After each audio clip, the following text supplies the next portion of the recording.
I'd like to ask for volunteers for a timekeeper to keep us on schedule. You know I got you, Roger. All right, Jess, you win.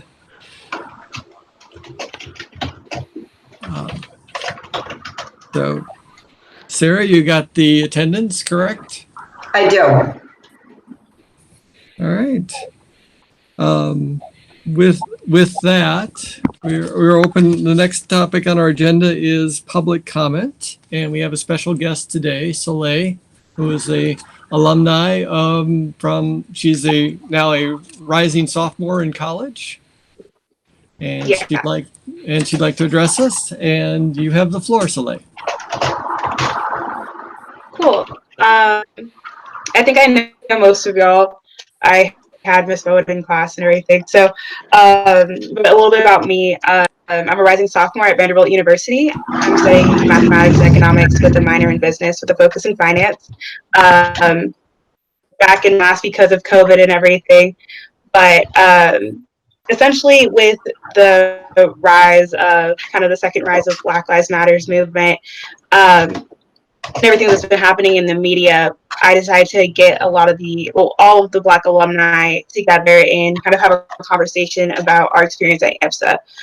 There was a singular incident that kind of sparked this anger within us, kind of realizing that our experience at AMSA really wasn't acceptable socially. I personally, I can't put AMSA past the education that it gave me. Obviously, I would not be at Vanderbilt without it on a full scholarship, but there were certain aspects of my experience there that just were unacceptable, and there's no reason why these same actions should still be perpetuated in the student body. So we started with an email campaign. I assume most of y'all have seen the emails probably, kind of just voicing our opinion about kind of what was happening in the halls that maybe administration wasn't privy to. And that evolved into a social media campaign. We are at Black at AMSA on both Instagram and Facebook, and we post stories from alumni and current students. We post statistics that we record from our alumni and current students about their experience at AMSA, things like how they interacted in the halls, how they interacted with teachers, and we also have started to post kind of resources for our followers, one of which has reached over 39,000 people and has nearly 6,000 likes, so that one's gone kind of viral. But overall, our mission with what we're doing is to kind of change the environment at AMSA and make it a safer space and a more collaborative space for all students, especially the Black ones, because kind of it's been a problem that we all know is going on, just no one has addressed yet. And it seemed like a good enough time to kind of not pinhead, I can't think of the word, but to kind of just really start going at it and make change. And the beautiful thing about AMSA is that it's so young that it can make these changes that a lot of other high schools and middle schools just can't make because they're so set in a rut of what they've been doing for so long. So yeah, that's what Black at AMSA is. And I invite all of y'all to check us out on Facebook and Instagram. I believe we post all of our content into AMSA chat as well if you're on there. And just give it a look, and the stories are really moving and compelling. Yeah. All right. Thank you, Soleil. And thank you. And also for the board members, I'm going to rearrange the agenda slightly. In the interest of continuing the discussion of the points that Soleil raised, we're going to pull the votes down and move up. So next up, I'm going to have Ellen do her ED report. We'll do the parent report, the Jess's staff report, and then I'm going to have some words to say in regards to Black at AMSA. And then we will resume our regular scheduled programming with the votes. But I thought that since this is the most immediate topic, that we should address this first and raise it to the top of the agenda. Yeah. So, this is Samini. If you want us to hold any questions we have for Soleil until we get to the end of what you're talking about? No, I think it would be appropriate, to go ahead and ask questions now. I think Okay. we got 10 to 15 minutes right now reserved for this. So I think I have a very foundational question that maybe Soleil and Black and AMSA can consider just in terms of how you want to engage with the Board of Trustees going forward.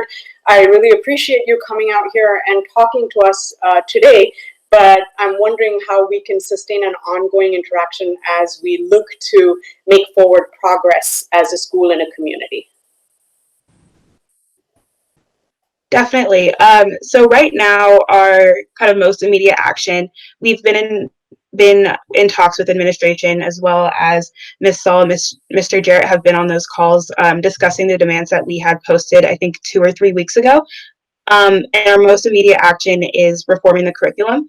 I know that we're going to reconvene in August to kind of discuss how the curriculum, the humanities curriculum is going to start to change. I and the rest of the management team is fully committed to continuing working with AMSA and kind of making AMSA better. And if that would be best in forming some type of committee or council with AMSA students and parents, et cetera, with alumni and board members, whatever it is most feasible for you all, I have a feeling that we would be able to accommodate that as well. That's great. I think we're just looking to have ongoing interactions and maybe coming back and reporting back to the board in some way as we think through this, because I'd like to see this stay uppermost on the board's mind throughout and not just have it be a one-time thing. Oh, it's far from a one-time thing, Samini. I meant as in just have it come back to the board and maybe we have alumni visit us that we continue to do the board. Excellent. I'm wondering, this is Jess, if we have the tool in place that we try and use the faculty roundtable. Maybe this is a situation where a roundtable could help facilitate communication here between the board and other stakeholders, Black at AMSA, alumni, students, what have you. I don't know. Just a suggestion. Good idea. Roger, may I just make a general comment before we get into the specifics? I'm Raul Porras, I'm the vice chair, and I think, unlike many on the board, my experience with AMSA is a little bit indirect. I'm not a parent of the school. I haven't gone through the school, so what I know about what happens in the school comes from these meetings and from working with administration and everybody on the board here. So I think it's refreshing to see, every time I see AMSA students and AMSA alumni, invariably I'm impressed. So I'm impressed by the students, and this is no exception. You and I assume the members of Black and AMSA share that, have taken a bold step forward and have shown a lot of passion and a lot of resolve to address issues that need to be addressed. And I commend you for that. And like I said, I'm always impressed, and I'm impressed by you guys taking that on and wanting to be part of the solution, because I think one of the challenges sometimes we face when we're frustrated and where something's going on, we know there's a problem, and we're hard on the people, not hard on the problem. And I feel that hopefully you will agree that we're taking steps to make sure that we're all part of the solution, not just part of the problem. So I don't think it's the only one, but one of the asks I have of you and Black and AMSA is that to give the benefit of the doubt to the administration and to the board and to everybody, if we have in any way in the last few weeks or months since you guys started doing this, gave the impression of disrespect to what you're doing or how we respond to what you're doing, it has not been intentional. It has been more out of caution. So just keep the communications open to make sure that you give us the feedback if you perceive anything that we do not to be the right thing. And I think I speak for the rest of the board when I say that the administration is committed to making a difference and making a change. And I hope that you'll continue to be engaged. I think what's behind Somini's question is, it's not a one-time thing. I hope that you and the rest of the Black and AMSA organization can continue to be involved with the board. So again, I see it as a very positive movement for us to continue to bring this up and show everybody that this is a real issue and get into the specifics and make real change, which is why we're all here. So again, welcome. Thank you for coming here today. And I'm very impressed with how you guys have handled this. Absolutely. Thank you. Yeah, on that, I think what's kind of unique about the Black community from AMSA is that it is so small that it really is more like a family. It's really close knit, especially now because there are fewer Black students than there were before. like I look at the current Black students as like my little sister or brother. They'll text me like, "Hey, I got this grade on my math test." I'm like, "Congrats!" Like it's that type of relationship. So it's like, yes, I graduated a year ago and I live in a completely another state now and all that, but I still have a vested interest in making sure that AMSA is the best that it possibly can be for all the students. No, thank you. I just like could Roger real quick. I was thinking if there's other clarifying questions, because I think I know Evelyn has some comments to say. I have some more comments to say. I'd like to hold the detailed discussion until after I get after we hear from each of the other constituents. But if you have a specific clarifying question, please ask it now, so we don't lose that thread. You can wait. I have a clarifying question for you, Roger. So when I'm speaking now, I'm assuming that I'm doing my whole board report that I typically would do, because I mean I'm hitting many topics on that. Or did you want something specific to the work that we've been doing with the alumni? Yeah, your call. You could either if I'm just trying to get the meeting the flows together. So I don't know whether you had in your thoughts. You know, we've had 2 meetings already. If you had thoughts specific to Black at AMSA, it would make sense to share them now. If it's just embedded in your ED report, we could split it apart, or we could just hold the ED report till after my remarks. What do you think? So I guess I'll make some remarks specific to this, and then I'll do my ED report whenever you tell me to. Does that sound okay? All right. So you'll see as part of my ED report that I talk about 4 focus points for next year. And one of those includes the diversity and racism work that we are going to do at AMSA this coming year. What we've done so far as far as just this summer, and then embedded in a lot of other topics, including the announcement today by the Department of Education. The work, it's been an absolute education and an amazing opportunity. The experiences that we've had recently with our AMSA Black at AMSA students, our Black alumni, when this all came forward, obviously we were surprised, and it was a difficult time for us. It was very emotional, because so many of these kids, we know, if I know most of them, and Mike's been working with them for years, and they each one of them means a great deal to us. So, our first instinct was we want to do something, we want to help, we want to fix it. This is work that we actually started last year. Last June, we hired a consultant met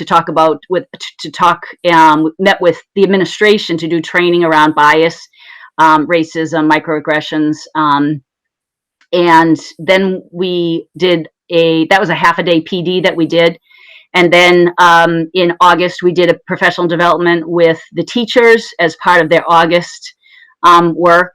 And then we also did a little bit deeper work around the why at AMSA, and helping the staff to realize that there really was a racism problem at AMSA.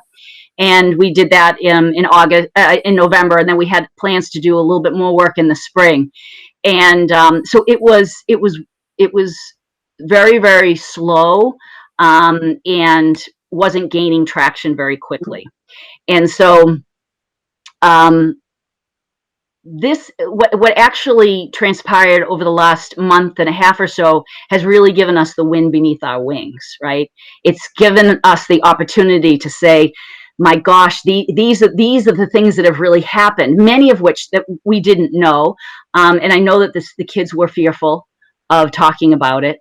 But now we had all of the real examples that we needed to be out there, honestly, to give us a real strong foundation to stand on and to say, this is real, it's really happening at AMSA, and we really need to commit to working on this.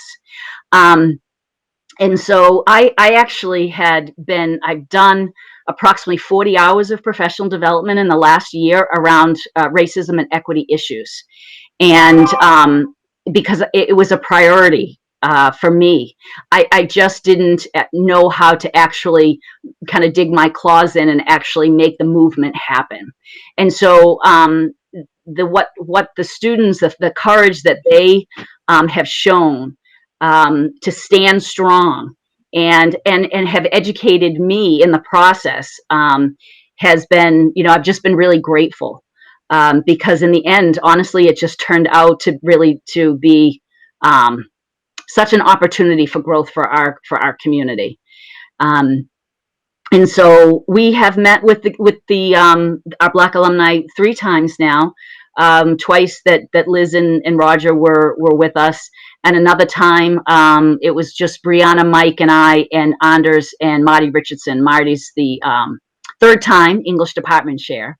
And, we spent a lot of time, Anders has spent a lot of time already thinking about what he can do and working with his teachers about what we can do with the history curriculum.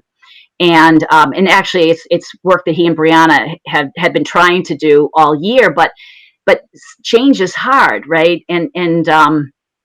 But there's been ongoing conversations for a year in the history department. And so, we looked at the English books that are read, and Marty's, getting her feet back into the position again. And both were so open and so happy to actually have an opportunity to talk to our students this past Tuesday. So, and then we're going to get together. Soleil mentioned Anders and Marty and the 3 of us again at the beginning of August to talk about what kind of progress we've made, and we'll continue to have a lot of communication there. For so many reasons, and part of it is just absolutely delightful to be with these kids. They are amazing. They're strong women and men that have graduated from AMSA,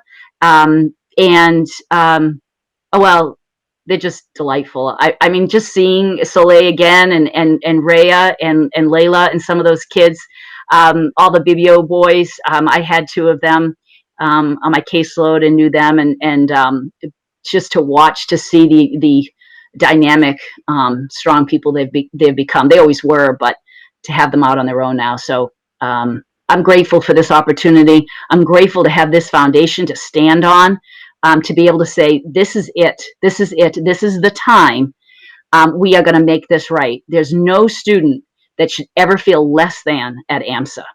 It says right in our mission, all students, all backgrounds, all abilities, all of us, right? And so this is our time. And I thank Soleil and our other Black alumni and Black at AMSA for giving me the courage, for helping me find my voice. That was wobbly. It was wobbly, and it wasn't because it was wobbly in my heart. It was wobbly because I'm a 57-year-old white woman who was afraid to make mistakes and afraid to have pushback. And they helped me find my voice. And I will be forever grateful to them and to my young friend Alucci, who's one of our seniors, who really taught me a year and a half ago about the inequities that have been taking place and have been really deeply rooted at AMSA. She changed my life, and I told her that recently in a letter that I sent to her.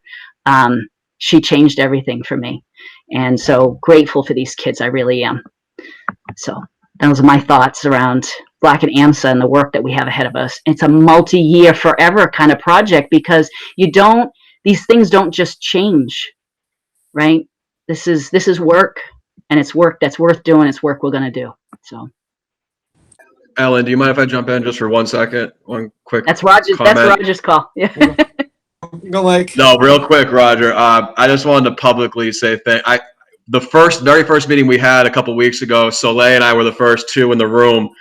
So she already heard me say this, but I've been saying this a lot lately. Actions speak louder than words. And it's time for us to act. I hope that Soleil and the rest of her team feel good about our plan of action and some of the steps that we've already taken. I've known Soleil now for 7+ years. I know I've known Sterling, her older brother, for a decade, and and just the many other students. I've known them for 10 years or less, depending on how long they've been at AMSA. And I knew of, many of the things that were going on.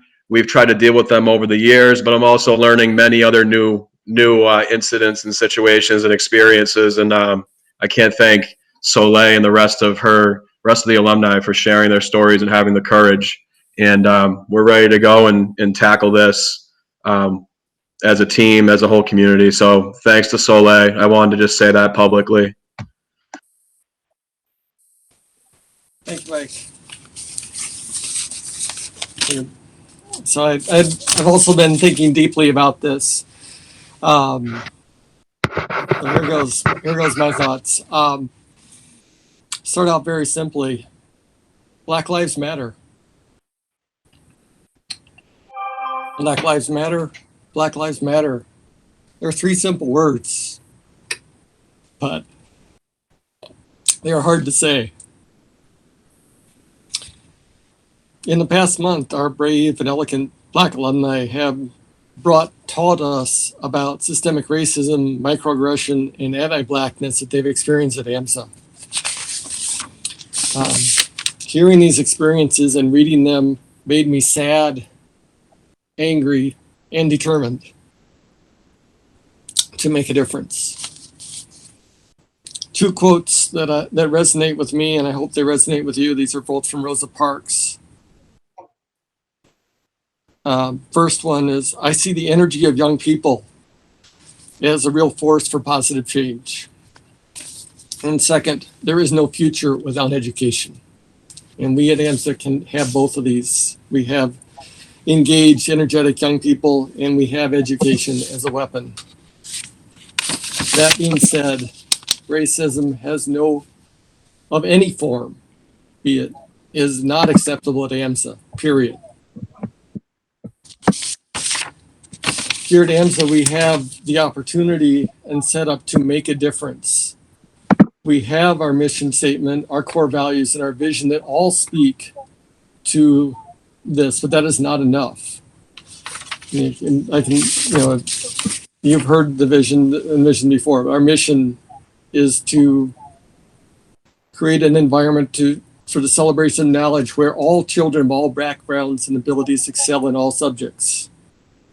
Our core values include modeling integrity, where we model to be truthful in our work and caring in our relationships with all people.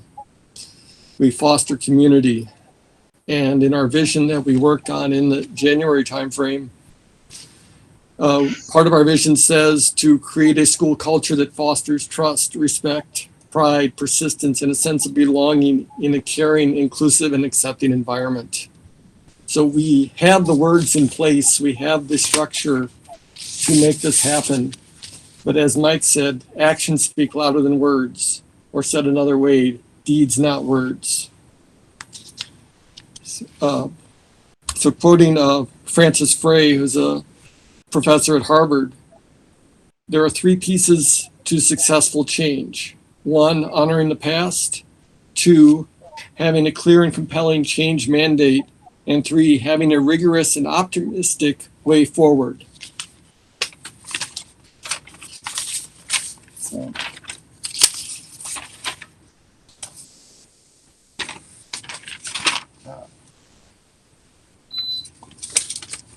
So, what we've already done, and Soleil and Ellen have talked to this already. The Black Alumni Administration, Liz, Saul, and myself have met with the group, had two very productive meetings, and there was a third meeting that Ellen described. And we've agreed to have additional meetings in August and beyond. This is not a one-time event. This is a process, and we will get better step by step. So now I've thought about this, and what can we as a board do? And what will we do? First, Ellen will have a high-level goal focused on diversity, inclusion, and belonging in the next school year's goals.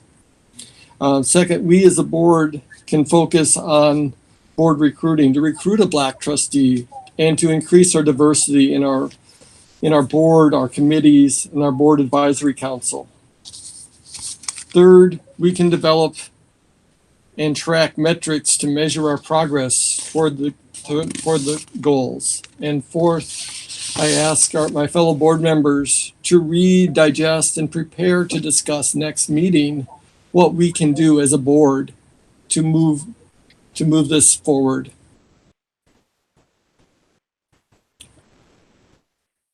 So addressing racism in all of its ugly forms is not a checkbox. It's not a one and done. It's not a course that I pass and I'm done with. It is a mountain that we must climb. We have and we will make mistakes as we climb this mountain. Overall, I am very optimistic for the future that we have at AMSA and the discussion that we are having. This is a problem that is facing not only AMSA, this is part of our state, it's at our country level and the world. And working toward these goals at AMSA will result in much positive change. Thank you.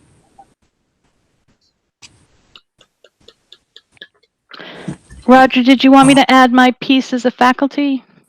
Certainly. I will pass the baton.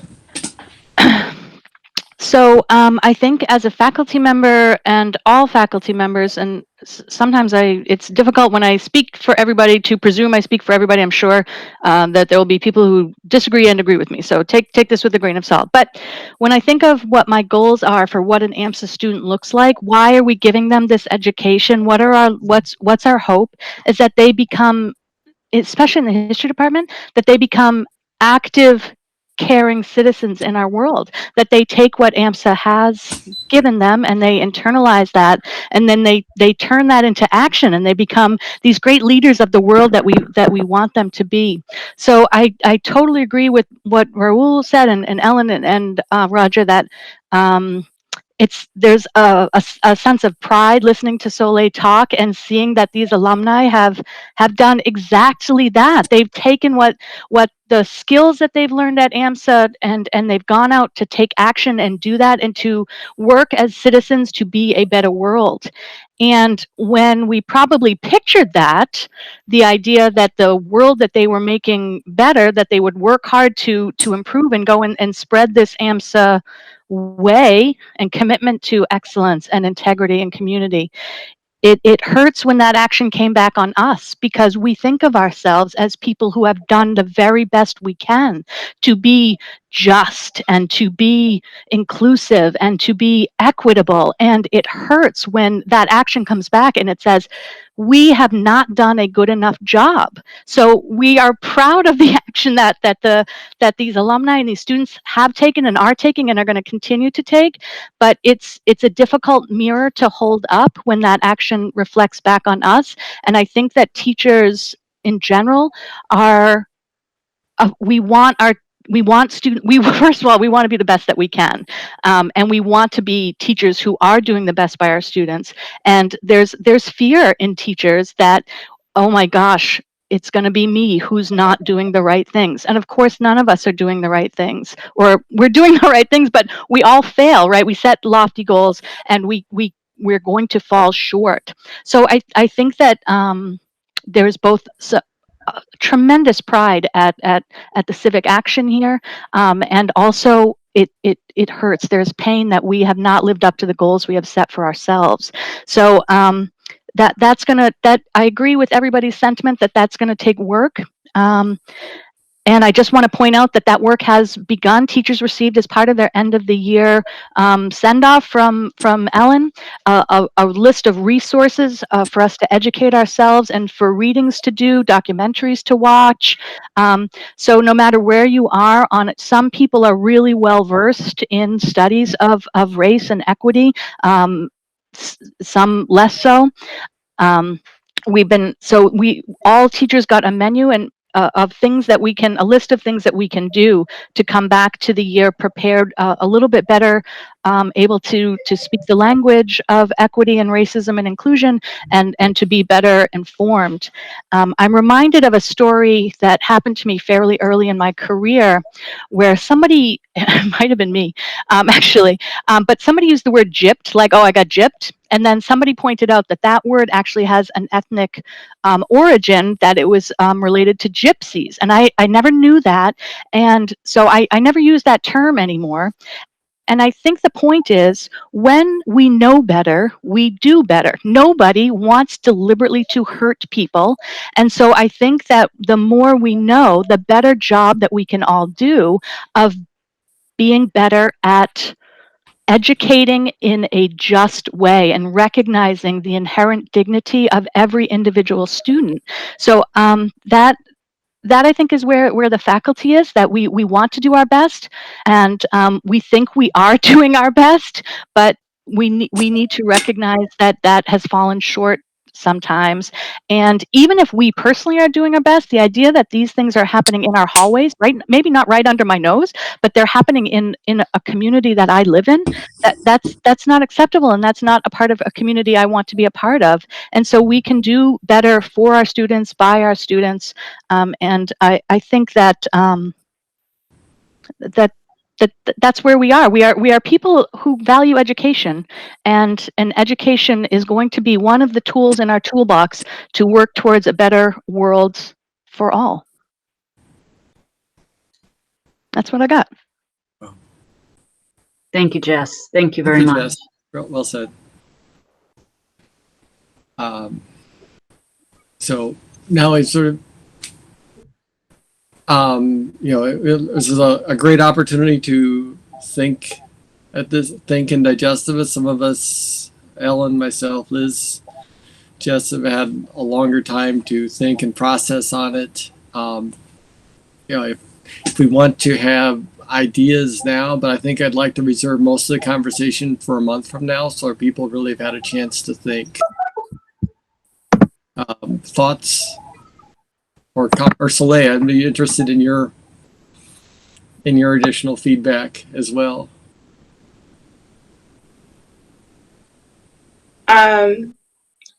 Well, I honestly really appreciate everyone's commitment to really doing this work. With our own discussions amongst ourselves, we realized that a lot of the student body and teachers and everyone alike is not coming from a place of hatred. It's really just ignorance and not knowing better and being afraid to mess up. And the thing is that we're trying to do with our platform is to challenge everyone to have the conversation, to be uncomfortable, to say something wrong. And the thing that we need from the AMSA community is a safe enough space that when people say something wrong, they're not afraid of how their friends will react or how their teacher may react. And I think that's part of why so many things that have happened at AMSA have gone unreported. It's just the fear of what will happen next. But I'm so happy to hear that everyone the movers and shakers of AMSA, honestly, and the teachers and everyone is committed to facilitating this type of growth, because I mean, people are at AMSA from 6th through 12th grade. Like, that's most of the time they remember being alive. AMSA has such a hold on what type of people are being sent out into the world. And I think it's just so important to be able to do this work in the classrooms, in the hallways, to facilitate this type of community and environment for all students. Because if we're helping the Black students, we're helping all of the students. So. I agree. Thank you, Soleil.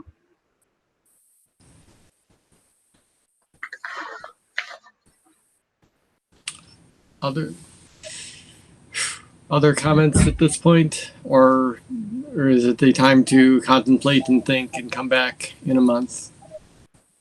Yes, but I just want to say I'm so impressed with Soleil. I'm sorry I never got to meet you. I'm a new board member and new to AMSA, but what a great job you're doing. Keep it up.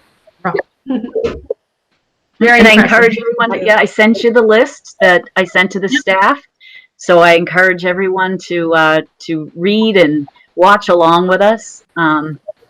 And we've got a huge list of resources, and next summer we'll send out some more, and the next summer we'll send out some more. And since we sent out that list, I have other staff members who have emailed and said, "Oh, but I read this one is great too." I just keep making the list longer. We'll get to them. I just want to say thank you, Phil. Thank you for stepping up. Mara, I think you need to get closer to your microphone. On top of the television, on top of the computer. Is that better? A little bit. Yeah, keep leaning. All right, hold on. Is that better? Much That's better. better. Okay, great.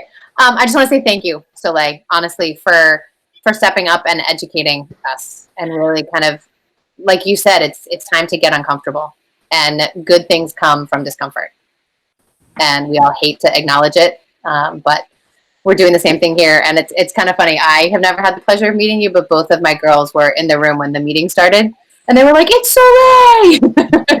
So it was really cute. I was like, "Oh, all right, cool." So thanks again. This is Samini. Hi, Soleil. It's Arti's mom. I have questions about, the curriculum and the work that you're doing over there, whether it will come through, Liz, your committee, and sort of come back as an update to us. And just trying to stay in touch here, because I know Arti, for example, has given suggestions of titles that she'd like to see read in school, and from various other representations. And I'm not sure it went anywhere in the past when we've done it. I'm just looking to see if we're able to show that action to Black at AMSA and how soon we can get there. I know that change takes time, but I'm wondering what it would take for us to build a curriculum that introduces some of these books sooner rather than later. So we always want to keep in mind at AMSA that our department chairs are the creators of our curriculum. And so the department chairs are working with the students, and they'll be working with their teachers.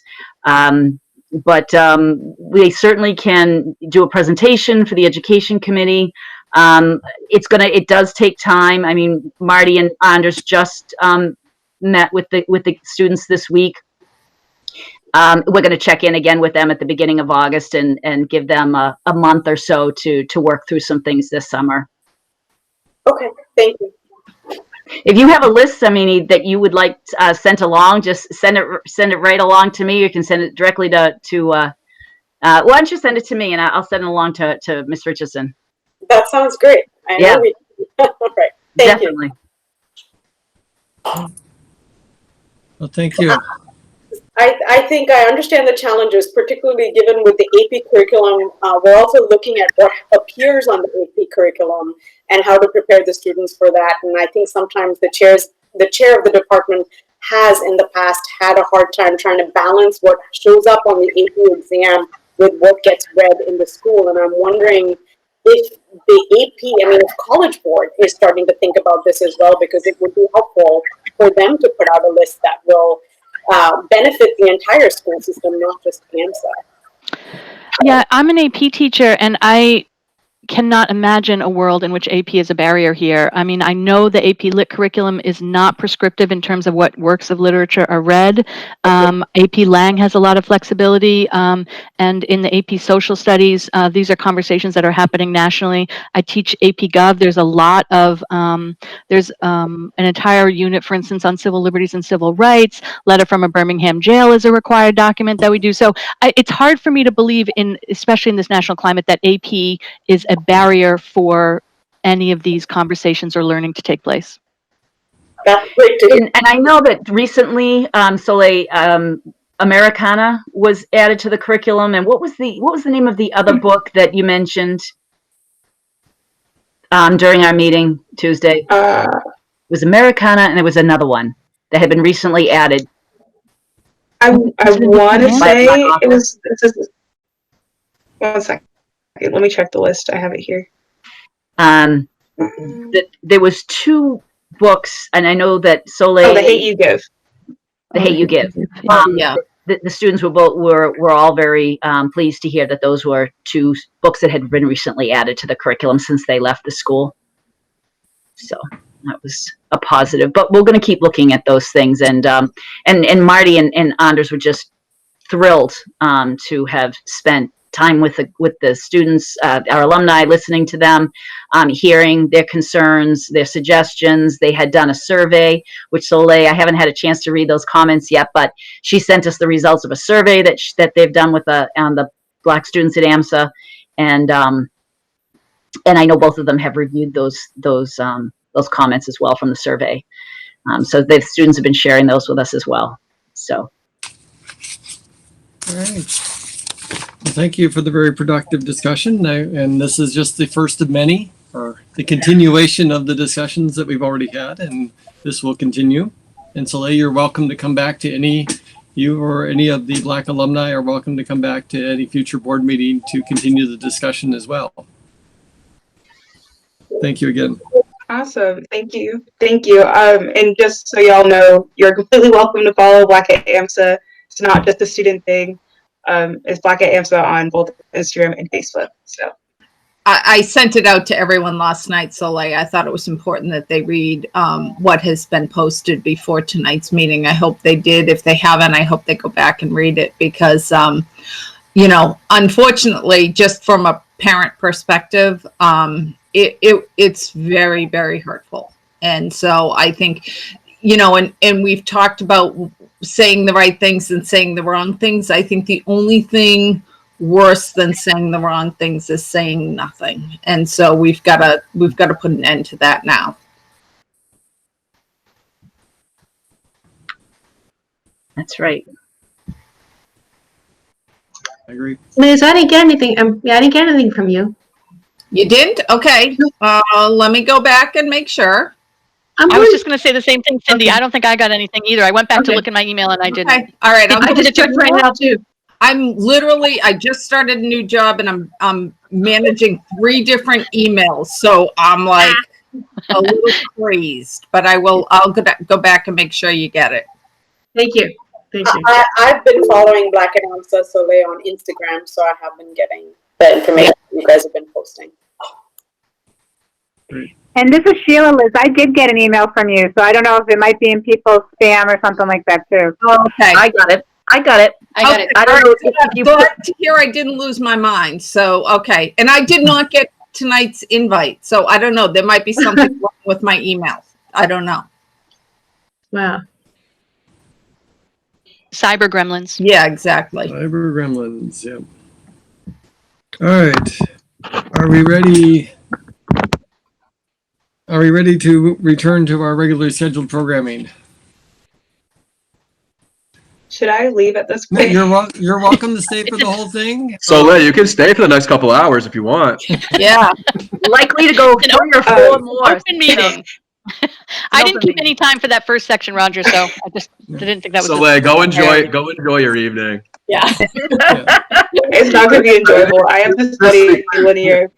It is an open meeting. You're welcome to stay as well. But So if you leave, come back soon to another meeting. yes. Good to see you, Soleil. Join us again. Thank you. Nice seeing y'all too. I will. Bye-bye. Take care, Soleil. Bye. All right. Take care. Stay in touch. All right.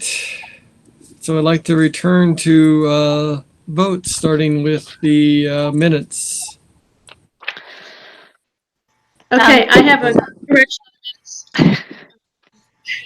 On page, it's small, but on page 6 of the minutes, under survey status update, in the first paragraph, the next to the last sentence says they has removed instead of saying they have removed.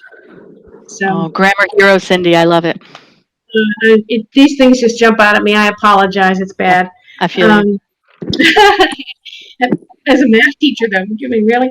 But anyway, it's under Roman numeral 3, chair business, section B, survey status update. First paragraph, next to the last sentence, they have removed some questions and added some new questions instead of has. Okay. And then while I have the minutes in my hand, and I'm on page 6, under C, where it says, Mike Noraki will check in with Mike Finkel about board members receiving blah, blah, blah, blah.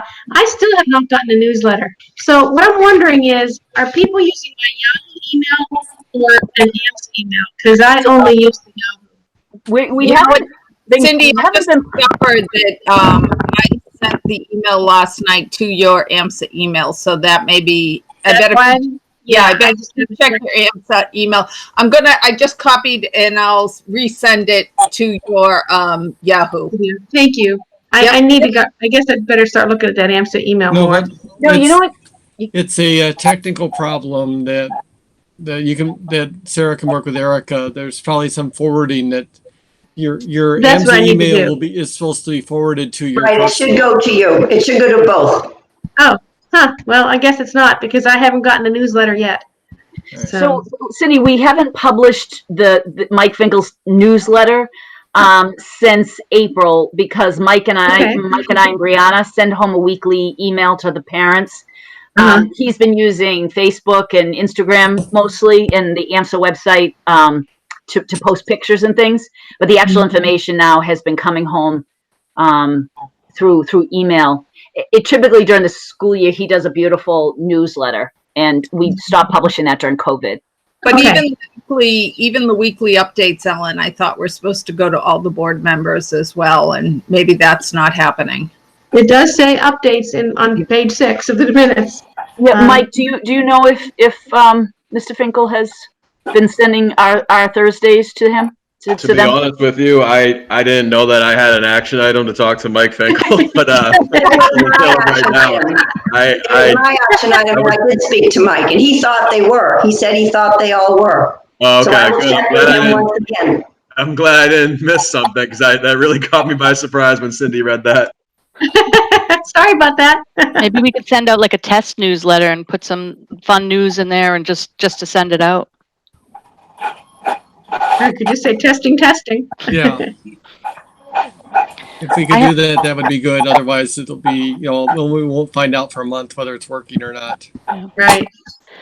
There was another thing in the minutes that I wanted to bring up. I didn't know. Are we ready to move? Still in minutes. Yeah. Yeah, we're in minutes. I think it's on page 3. It's under section F. We were trying to clear up confusion about the peanut situation, and we actually made it worse because it says it says wording will be made specific regarding the confusing term "no unshelled nuts," and then it says the term the wording should make it clear that nuts without shells are not permitted. But it's the opposite. If naked peanuts are okay, but peanuts that are in the shell, like you would get at Fenway Park, the act of taking the peanuts out of the shell is what releases the fiber.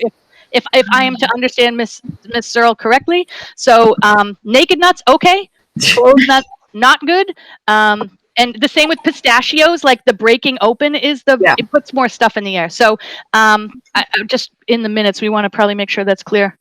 It's enough confusion out there already. Yeah, we did adjust that and we cleaned up that language to have it say that you can no shelled nuts are to be brought in for on campus. I think that's confusing, Mike. I think it was just a double negative. I'll fix that. Yeah, no nuts with shells, because shelled nuts. I'll find the exact wording. I know.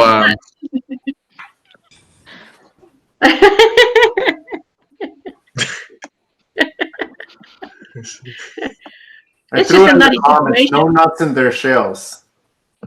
Right. I mean, you're probably not going to use the word naked, but it would clear up the confusion.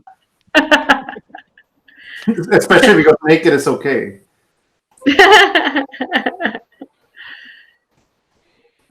All right. Other adjustments for the minutes?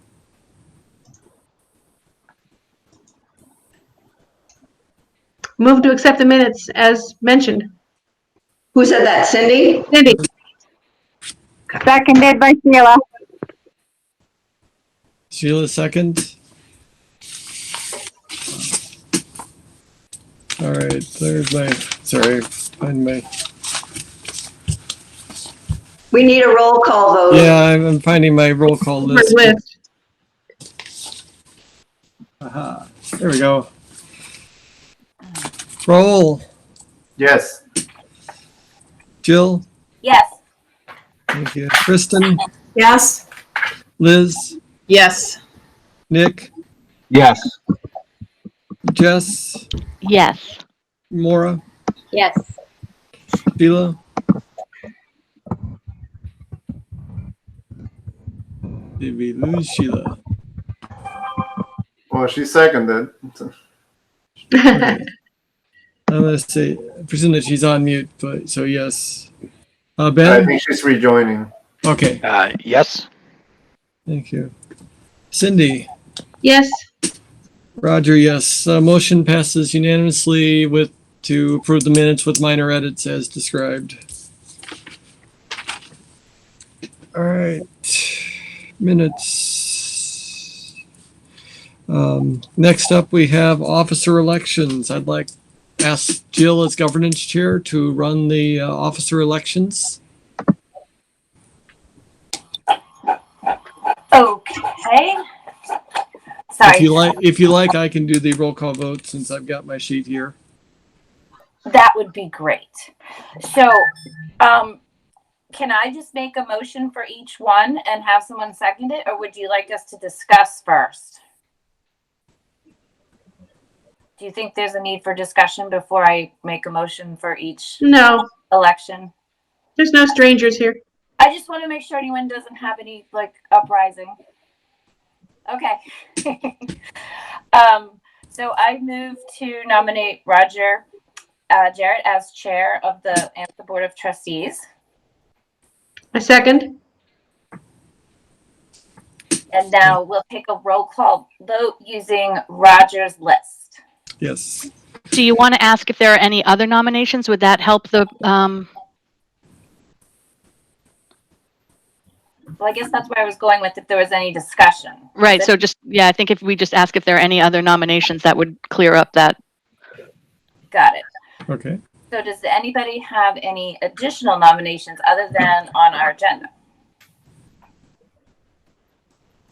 No.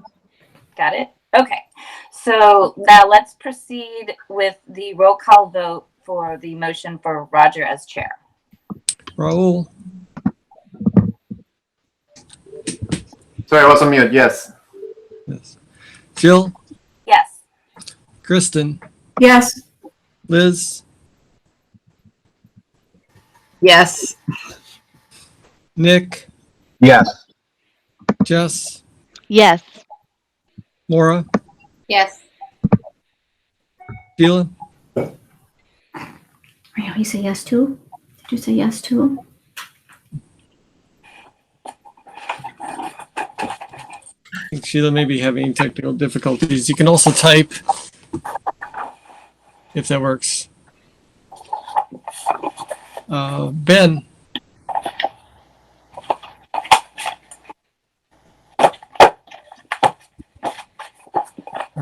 Have we lost Ben? No, you didn't lose me in my answer. Okay. Yes. Okay. Yeah. Cindy. Yes. Roger, yes. I believe we has Sheila rejoined us? Can you hear me? Yes. Yes, thank you. All right. All right. Motion passes unanimously. Thank you very much. Back to you, Jill. Congratulations. Well, thank you. So now I would like to make a motion to nominate Raul Porras as vice chair of the AMSA Board of Trustees. There a second? I'll A second. it. It's Liz. And now we'll do a roll call vote using Roger's list. Roll. Abstain. Abstain. Jill. Yes. Kristen. Yes. Liz. Yes. Nick. Yes. Jess. Yes. Laura. Yes. Sheila. Yes. Ben. Yes. Cindy. Yes. Roger. Yes. Motion passes with one abstention from Raul. Congratulations, So Raul. who is the second? Was it Cindy or Liz? Because they both spoke.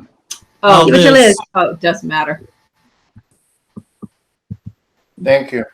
Thank you, Raul. Congratulations, Roll. Thank you, everybody. Now, oh, you have something else, Roger? No, and I was going to since you were, I was going to Nominate her. no, I was going to nominate Jill as secretary. Yes, that's exactly what I was going to ask. Thank you. All right. I'll Looking for a second second. Second from Liz. Yep. All right, and roll call as before. Raul, Yes. Jill. Abstain. Jill abstains. Kristen, Yes. Liz, Yes. Nick, Yes. Jess, Yes. Maura, Yes. Sheila, Yes. Ben, Yes. Cindy, Yes. Roger, yes. Motion passes with one abstain from Jill. Back to you, Jill. And And then finally, congratulations and thank you. oh, thanks, guys. And then finally, I'd like to make a motion to nominate Kristen Carney as treasurer of the AMSA Board of Trustees. Do I have a second? A second. Cindy. Second from Cindy. Roll call vote, please. Roll call vote. Raul, Yes. Jill, Yes. Kristen, Abstain. Kristen abstains. Liz, Yes. Nick, Yes. Jess, Yes. Maura, Yes. Sheila, Yes. Ben, Yes. Cindy, Yes. Roger, yes. Motion passes with one abstention. Congratulations and thank you, Kristen. That ends our officer elections for the all these officer terms are 2-year terms. And thank you everybody again for volunteering. Jess or Sarah, was there a nomination for the faculty rep to the Board of Trustees? Yes, there was. It was Maura, and I got that just saying that the PTO did say that, so I suppose that's enough, right? And I have it in an email. Okay, I thought we'd already done that, but didn't we do that last love? I was asking. It was last time, right? I was looking for the faculty rep. Faculty rep. Yes, right. Yes, so we had the election last week, and it was, other than one write-in vote, which was actually a joke, it was unanimous for Jess. Thank you, Jess. That person has been hunted down and taken care of. Don't worry, Sarah. Thank you. It's a bit of a Pyrrhic victory as the prize is to come to more board meetings, but still, I accept the honor. You're right. Your write-in vote did not affect the election, in other words. Anyway, so the faculty has nominated Jess, and our as the board, we need to just accept this nomination. So I'm looking for a motion to accept the faculty nomination of Jess. I move to accept the faculty recommendation for Jess. And I'll need a This is second. Sheila, I second. Sheila seconds. Thank you. Roll. Yes. Jill. Yes. Kristen.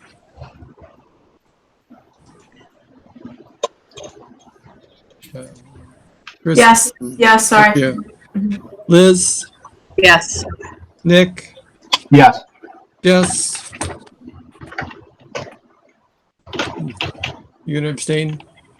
I said absolutely. Absolutely. Maura. Yes. Sheila. Yes. Ben. Yes. Cindy. Yes, but I think at some point Jess has to tell us who she wrote in instead of her name.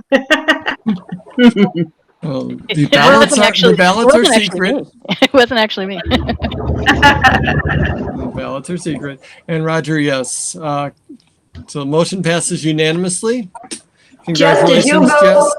Did Jess vote? Did you vote, Jess? Yes. I voted yes. Excellent. Thank you again for your continued service on the Board of Trustees. This is, I believe, your fourth one-year term, if my memory is correct. And I'm running for your personal record, Roger. you got a ways to go, Jess. You got a ways to go. All right. I'd like to pass the baton now back to Jill to discuss the updates to the AMSA Board of Trustee bylaws. And hopefully this will be the discussion will be at a very high level. Exactly. So I did ask everybody to review the document prior to the meeting. because I don't want to take the time to go through every change. Some of it was recommended by the commission or DEES, and some of it was just cleaning up, best practices and how we actually do things. So I guess I'd like to open it up for any specific questions first. And then I can explain the indemnification section if that is one of the questions. Okay. Okay.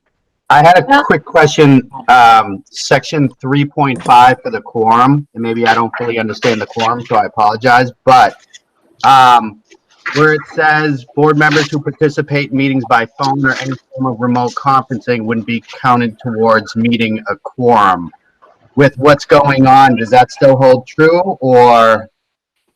No, because we're sort of under like an emergency executive order. So the governor has sent out guidance on how you can still comply with the open meeting law during this time. And one of the things he specifically says is that the statute states that remote participants can't count towards quorum, but that is waived during this period. So this is written so that when we get back to quote normal, we will still be following the statute, because the statute does say that you need more participants in person than remotely. And if the law changes, we'll change it. If for some reason the governor, the statute is changed, then we'll change our bylaws to take that out. That's a fantastic answer, Joe.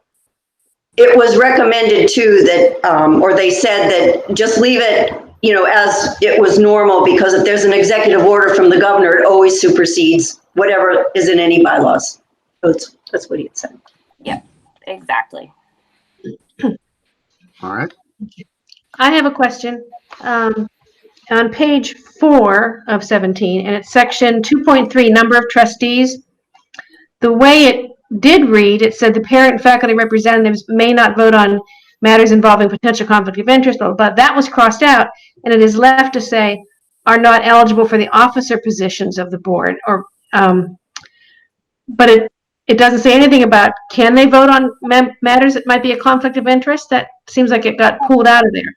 So we took that out because there's no trustee that can vote on matters involving a potential conflict of interest, right? Okay. So right. we don't want to single out parent and faculty reps as, the people that would most potentially violate the conflict of interest, when it's really more just saying now that they're not eligible to be officers. And that's really all we needed to say there. So that's why we took Okay. All right, thank you. And I have one more on page 7, which is section, 2.8 training. It says trustees shall receive an orientation and training regarding their duties and obligations. And at one point, there was a time limit to that. And it doesn't seem to be a time limit. It no longer says they have to do that within 6 months or a year or anything like that. Is there anything that needs to be in there, or is it just okay? So that actually was changed because we are now following the board management system, the board member management. It used to be something that was done manually, if you know what I mean. Now it's all done through you get prompts, email prompts. Right, board on track. Okay. Okay. Well, yeah. And the state actually sends that out. The state is keeping track of that electronically. Okay. All right. Thank you. That was the only questions I had. Oh, thank you. Anybody else?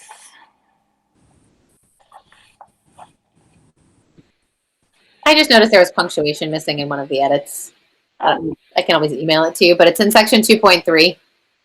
There just needs to be a period between individuals and the parent representative, I think is what it says. Oh yeah, got it.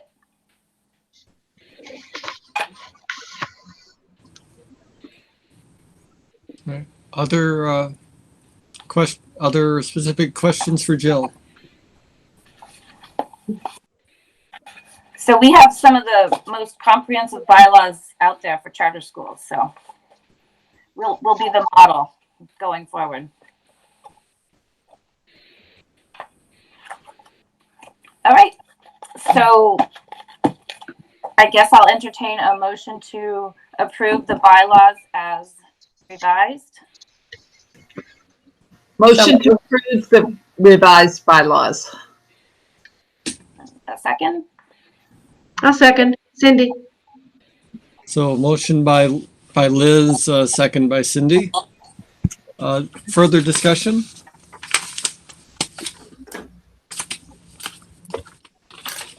Hearing no further discussion requests, I'll start at the usual spots. Raul, Yes. Jill, Yes.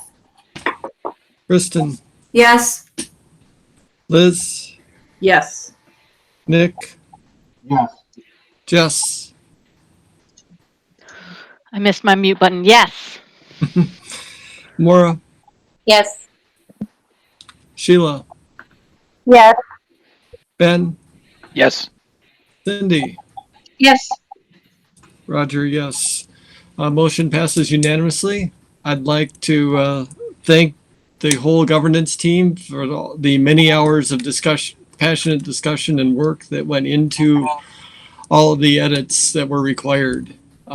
One minor note that this is a provisional approval. The state has to read the final version and it could come back for minor edits possibly. So that these will be official when the state says they are. But we are done until the state tells us otherwise. And thank you again. This was a hard work in, what was it, 4 or 5 years since we had updated the bylaws, Jill? 2017 was the last update. So three years worth of changes and updates all rolled into one document. Amazing. All right.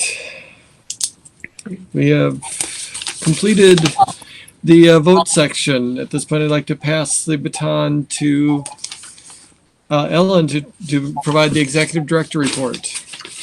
All righty. Let's see, I'm gonna present a Chrome tab. I hope. Look at that. All right. Woo! Woo!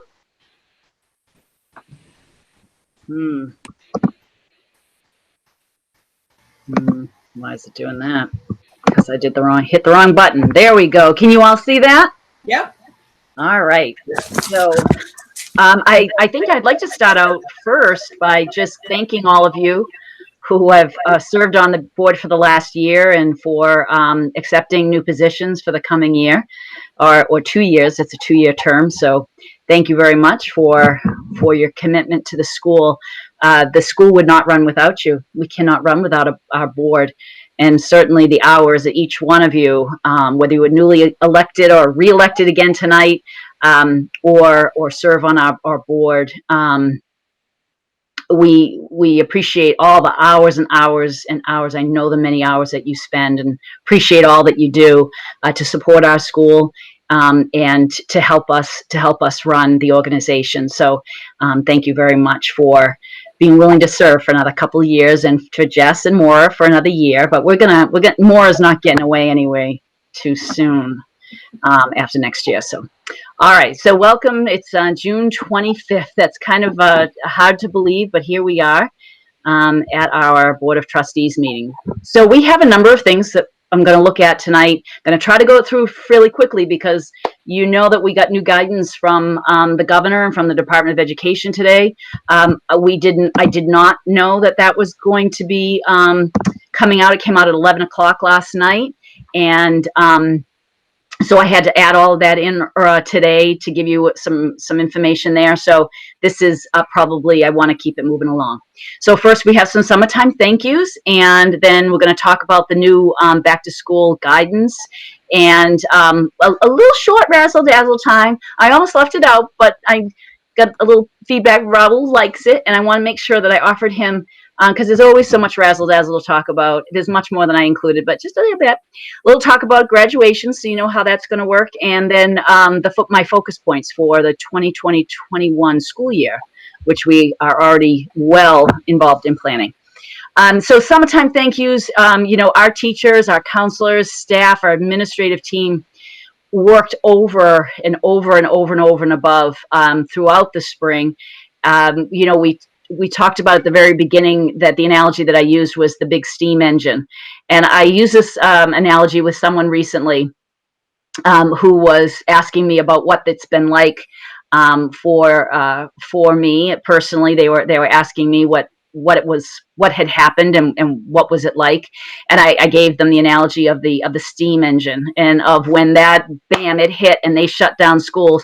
It certainly was an engine that had fallen off its tracks onto its side, a big steam engine, and we all together picked up that engine off the ground and pushed it back up onto the tracks.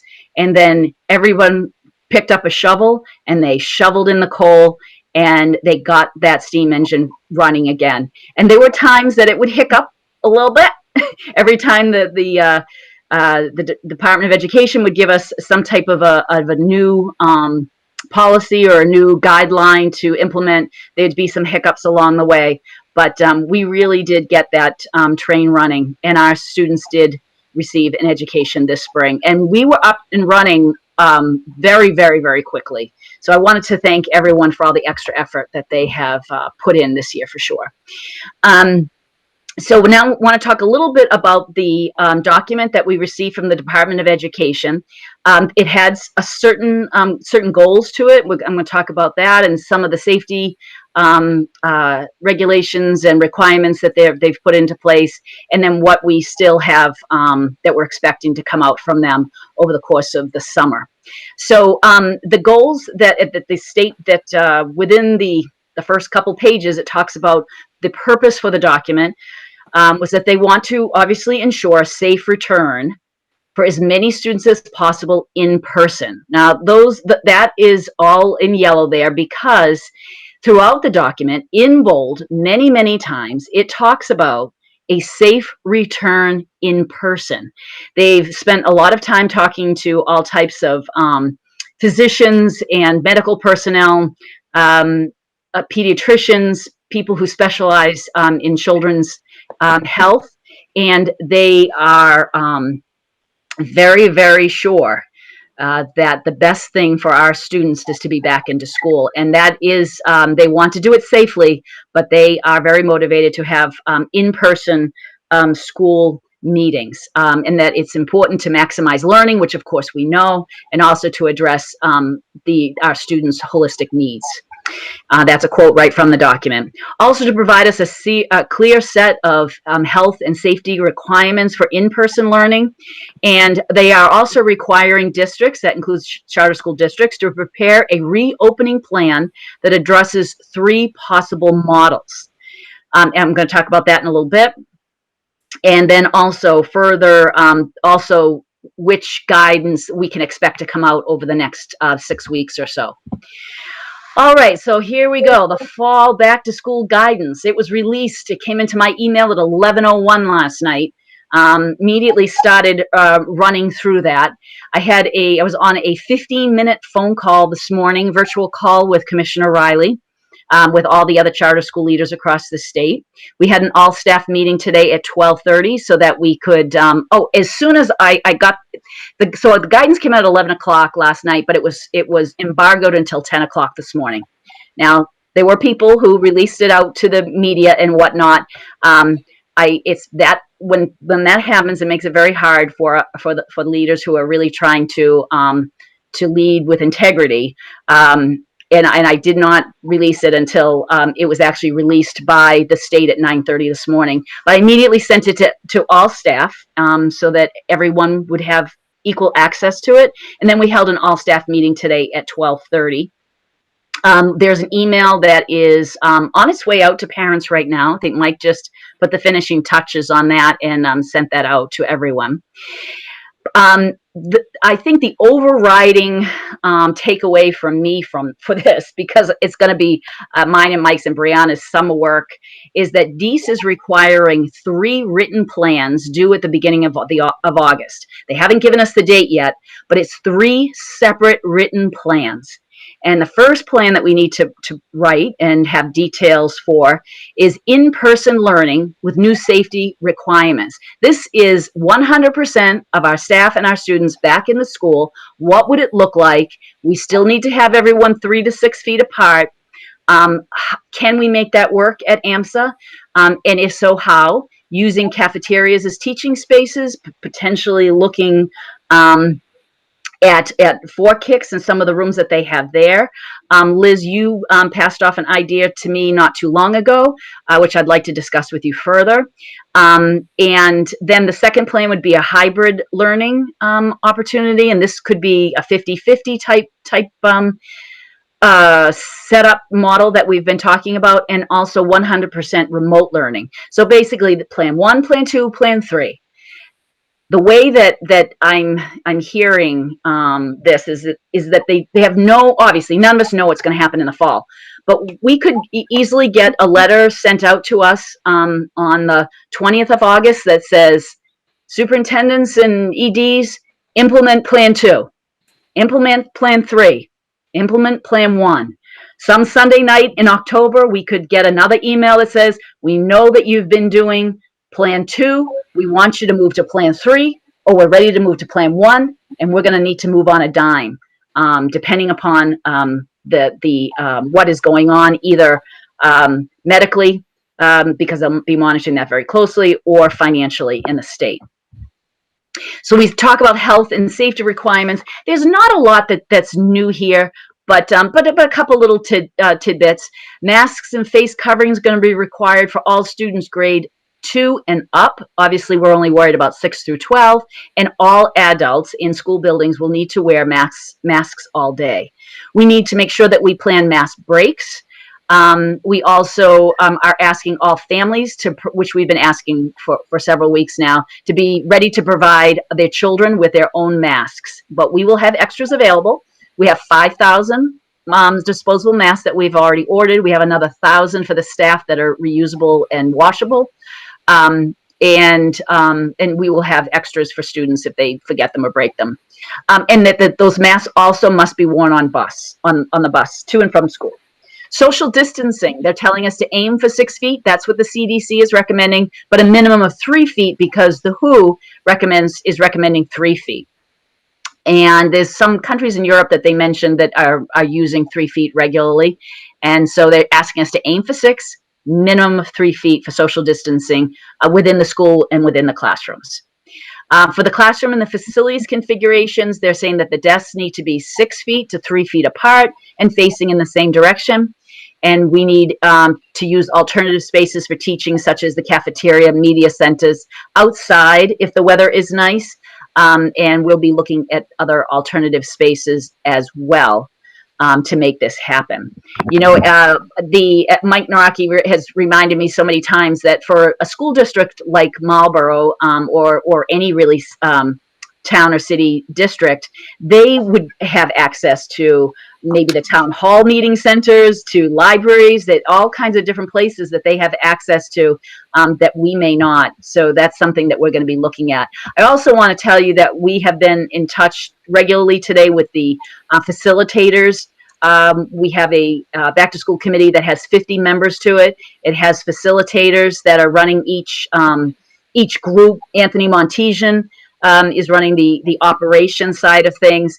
Anders Lewis and Kate Driver are running the academics and student support side. Brianna is running the academic operations side. Mike and I are kind of overseeing things from the top view and running support. So we have lots of people working on this, and they got on it absolutely right away today.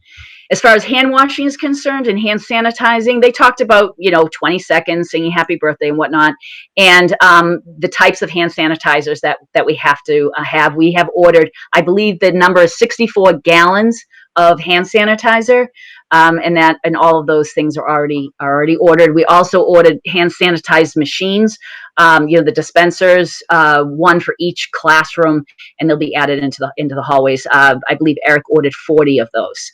And so the new regs are that everyone has to use hand sanitizer or washing hands upon arrival to school, before eating, before putting on and taking off your mask, and before dismissal.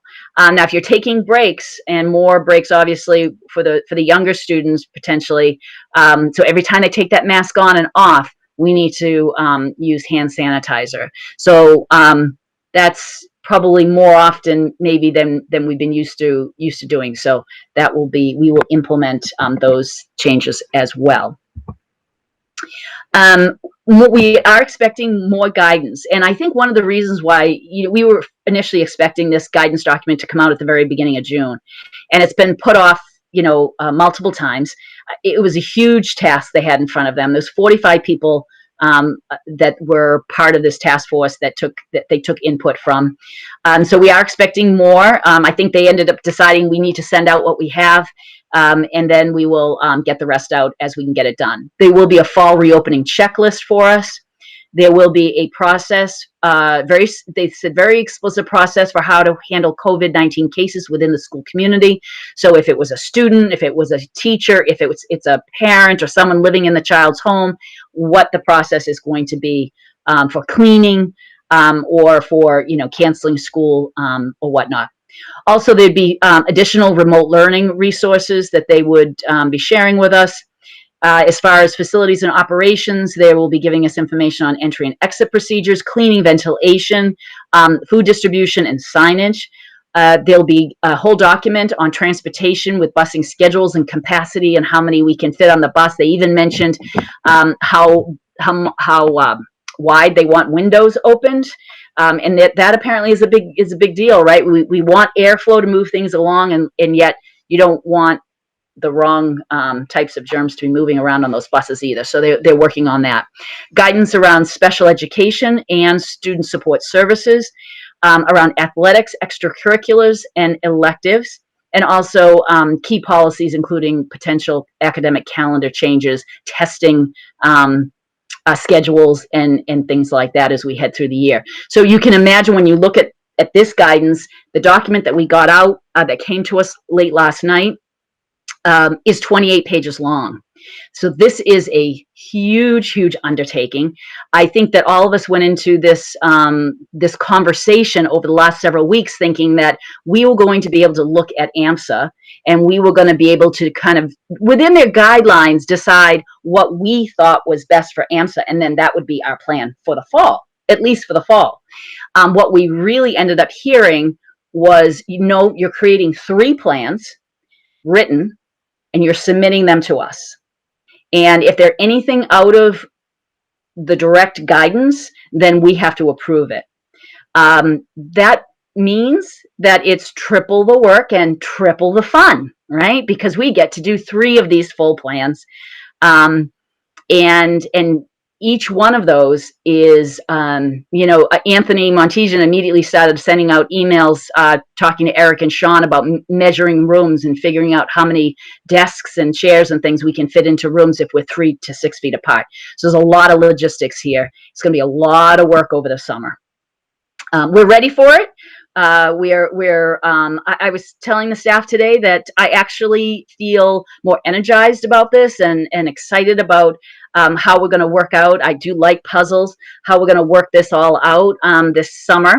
And I think we're ready. And I also, we have an absolutely amazing team of people. We have 50 adults that are on this series of 4 different committees that also have subcommittees to them. We have amazing, innovative, thinking outside the box kind of people. And the facilitators that are leading each one of those groups are deeply committed and passionate about this. And I'm just completely, I know that we're gonna have this, and we're gonna have a really good plan. Nothing's going to be perfect. And we were talking when we first started about reactions from families and people, and everyone's going to feel differently about this. This plan is not going to make everyone happy, but we're going to have the best plan that we most possibly can in place. And I'm confident in the team that we have.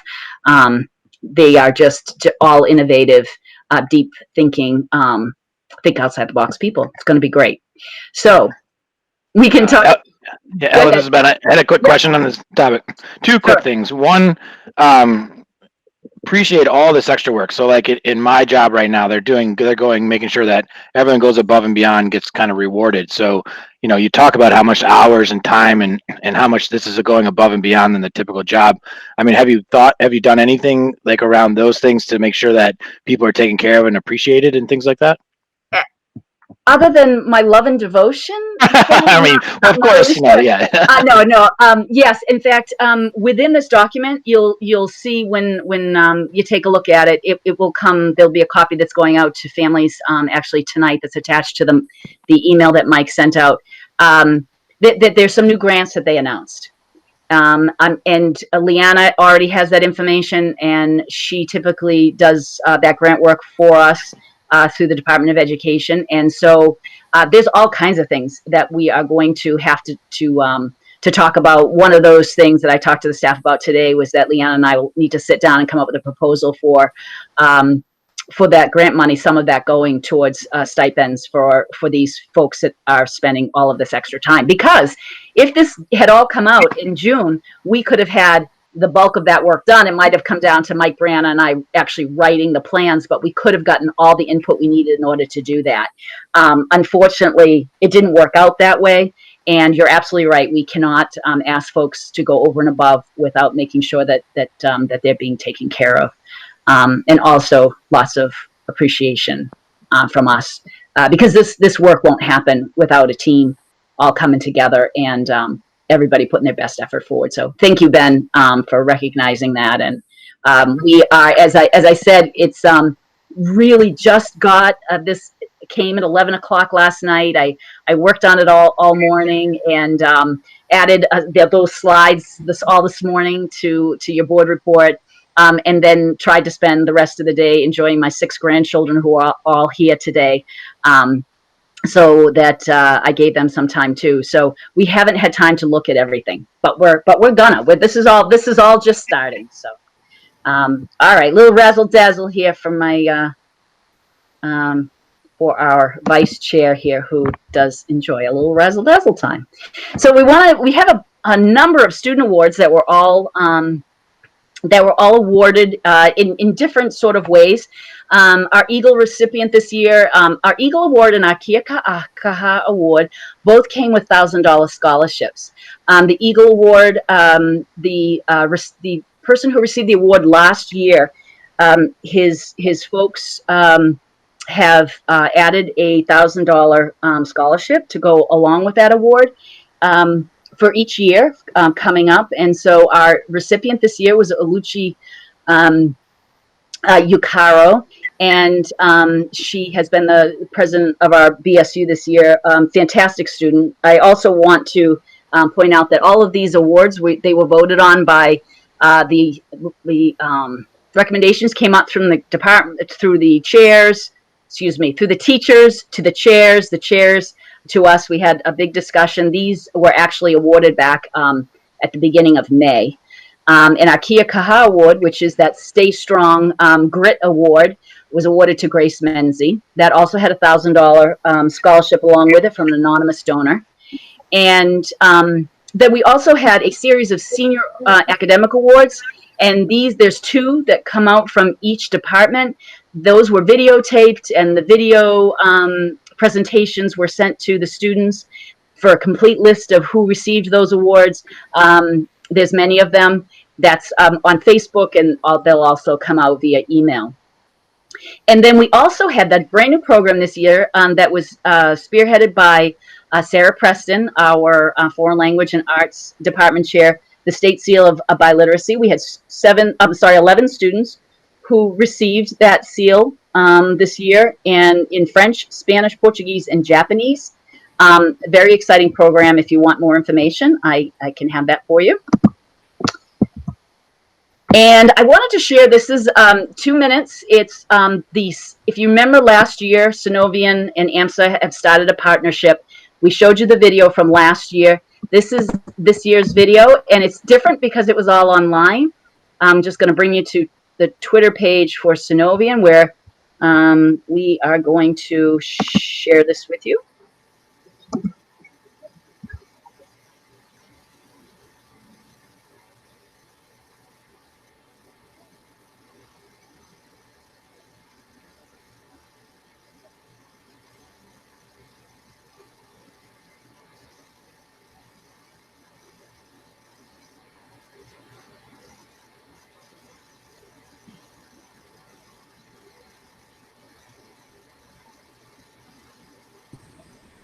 It's not doing anything on my. Yeah, it doesn't seem to be coming up.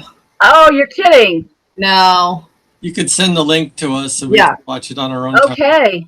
Well, you know what? It will be part of my board report. Oh, that's too bad. Because it was playing and I was enjoying it. When you see my board report, just click on the link. They did a super job, and this is it's the promo that was created by Synovian. So take a look at that when you have a minute. All right, just want to give you a quick update too on the class of 2020 graduation. It is scheduled for Sunday, July 19th. The rain date is Monday the 20th. 2 ceremonies on each day, 10 a.m. and a 3 p.m. held at Four Kicks. Students really wanted it. Four Kicks, it's their home. We had talked to them about finding other fields within Marlborough potentially, but they wanted to be at Four Kicks. There'll be approximately 67 students graduating per session, and each student can bring 2 guests. We will be enforcing all social distancing, and masks will also be used. I want to send out a huge thank you to Mike Naraki, Brianna Murphy, and the planning committee. Our planning committee included parents, students, and teachers, and I think it's going to be great. I hope that you will all come. If you plan to come, please let us know. What we can do is send you an invitation for both sessions, and you can let us know if you're coming and which session you'd like to come to. We'll make sure we have a place for you to sit and whatnot. And I just now want to spend a few minutes on my focus for next year. Ellen, it's Liz. Sorry, before you move on, could I add one thing to the razzle dazzle? Sure.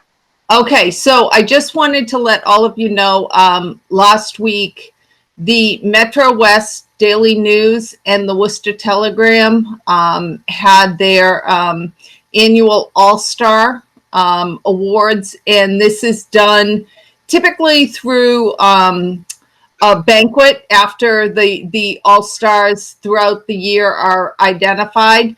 And I do know there were a number of AMSA athletes who all appeared on this, but I did just want to let everyone know that for the Worcester Telegram Volleyball All-Star, Olivia Deckers actually won the award.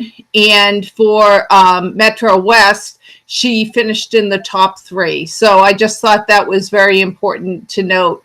And she is going on to WPI and will be playing volleyball at WPI. That's fantastic news. And perhaps Mike Finkel is aware of that, but I don't think I've seen that on Facebook. It went out, I think, maybe it was Mr. Jeremy Morris knew it. He's the volleyball coach. He put it on something, AMSA chat. I saw it go by somewhere. I think he put it on Facebook, Jess. I can send the links to both of the events because there was another AMSA athlete that I know who was also on the list for golf. Would that be your son, Liz? Would that be Ethan? I wonder who that is. Might be. And quite frankly, I will say that Metro West and Worcester Telegram did an absolutely fantastic job. And it was kind of funny because I did send a note to the Deckers, and we didn't realize there were 2 separate videos, if you will.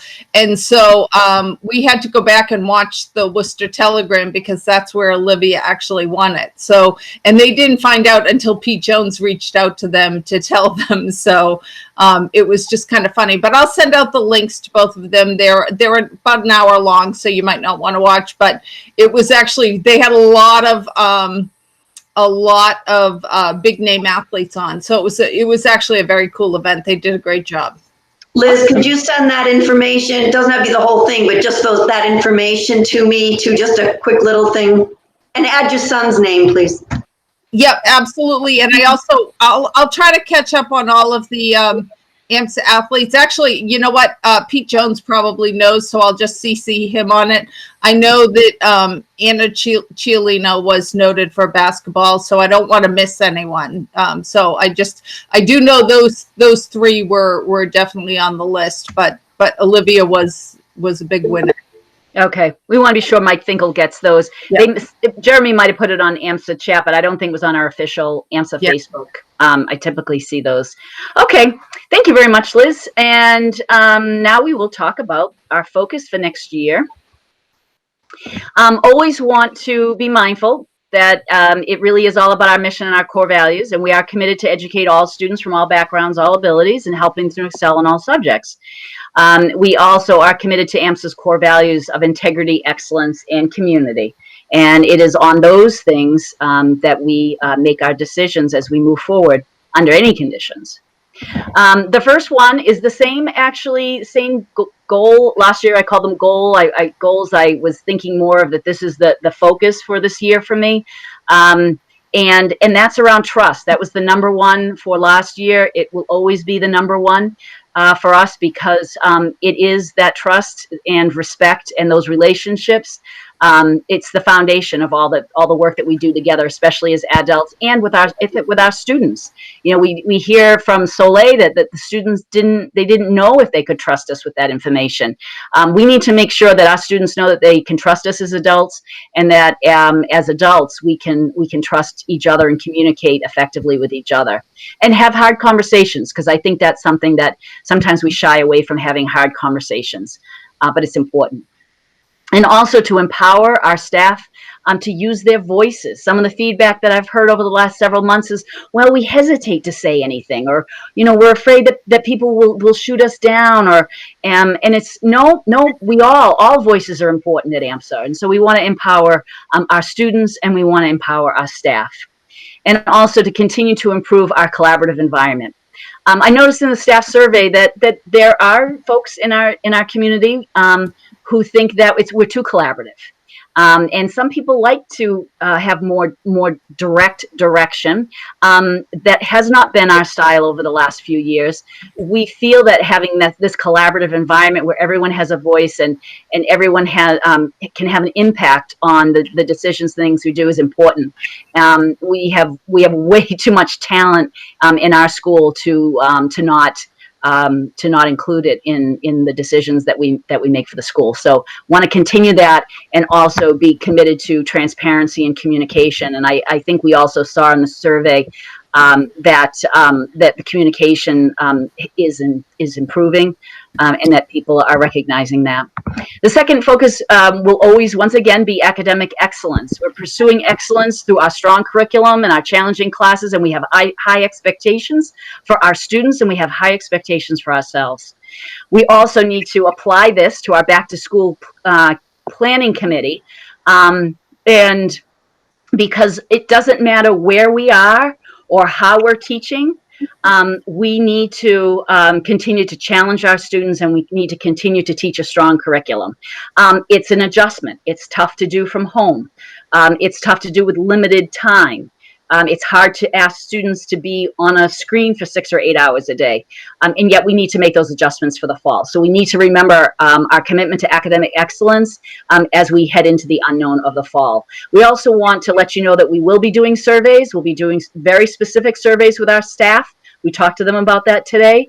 We need to know what each one of them needs for remote learning, for technology in their homes, or what they need for their own physical health and safety, and what supports they need. So that will be happening. We'll also be working on the parent survey. I've been told that Maura Webster is going to be helping Mike and Brianna putting together the survey that will be going out to parents too. We've done some research and what others have done. To me, I know a lot of schools have already done surveys, but I wasn't sure what I was surveying. Unless we had the information, or at least had some idea of what the state was going to require of us, I didn't want to run 2 surveys. So I was waiting to get all the information from the state first, or as much as we could. Now we know what we're planning for. We're writing 3 full plans. And we need to know then now where our parents and our students and our teachers fit in, and how they feel about each one of those 3 plans.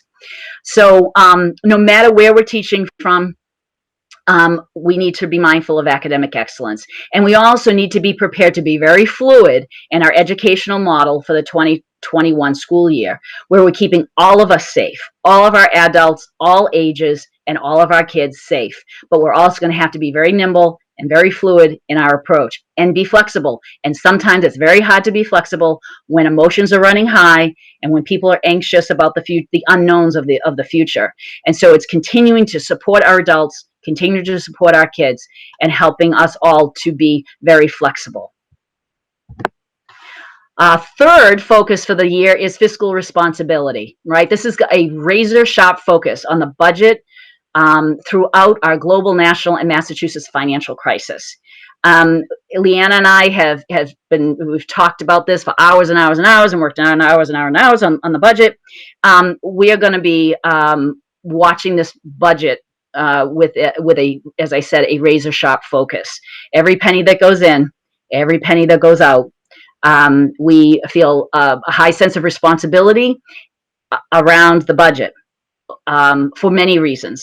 And one is that I do have a feel of responsibility to each and every one of the adults in our school for literally the food that they put on their table. It's their job, it's their livelihood, it's their passion, and it is our responsibility to make sure that they all have jobs and that our school is financially and fiscally secure, and so that everyone is back together and is together this time next year. I take that responsibility at full force, honestly. It's our responsibility. That the AMSA puts food on their table, and I don't take that lightly. And also the responsibility that we have to be fiscally responsible for our students who deserve and expect a high level of education. In order to provide that, we need to make sure that we have the resources and finances that we need in order to run the school.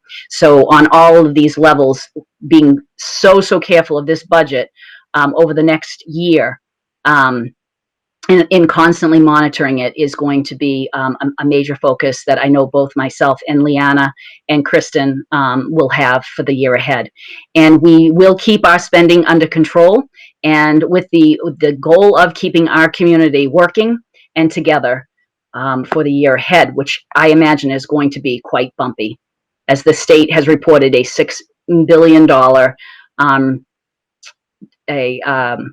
shortfall in money coming into the state.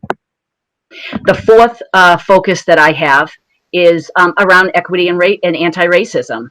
And as we've spoken to Soleil and to the other Black students, Black alumni, this will be a major focus for the year ahead. It will be one of my goals, as Roger mentioned earlier, that all of our students deserve to be taught in an environment where they feel safe and supported, free from racism and discrimination of any kind.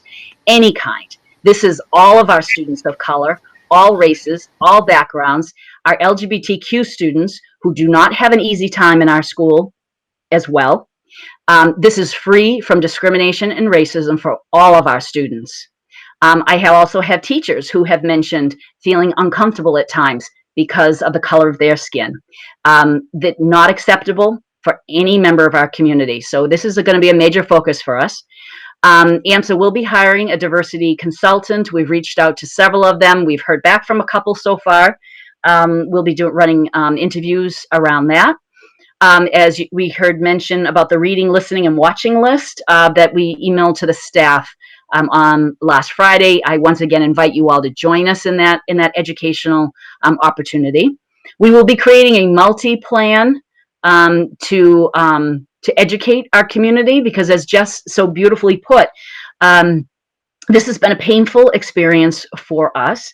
I told the students that I certainly deserve the discomfort that I have felt over the last few weeks. It's been extremely emotional, extremely painful.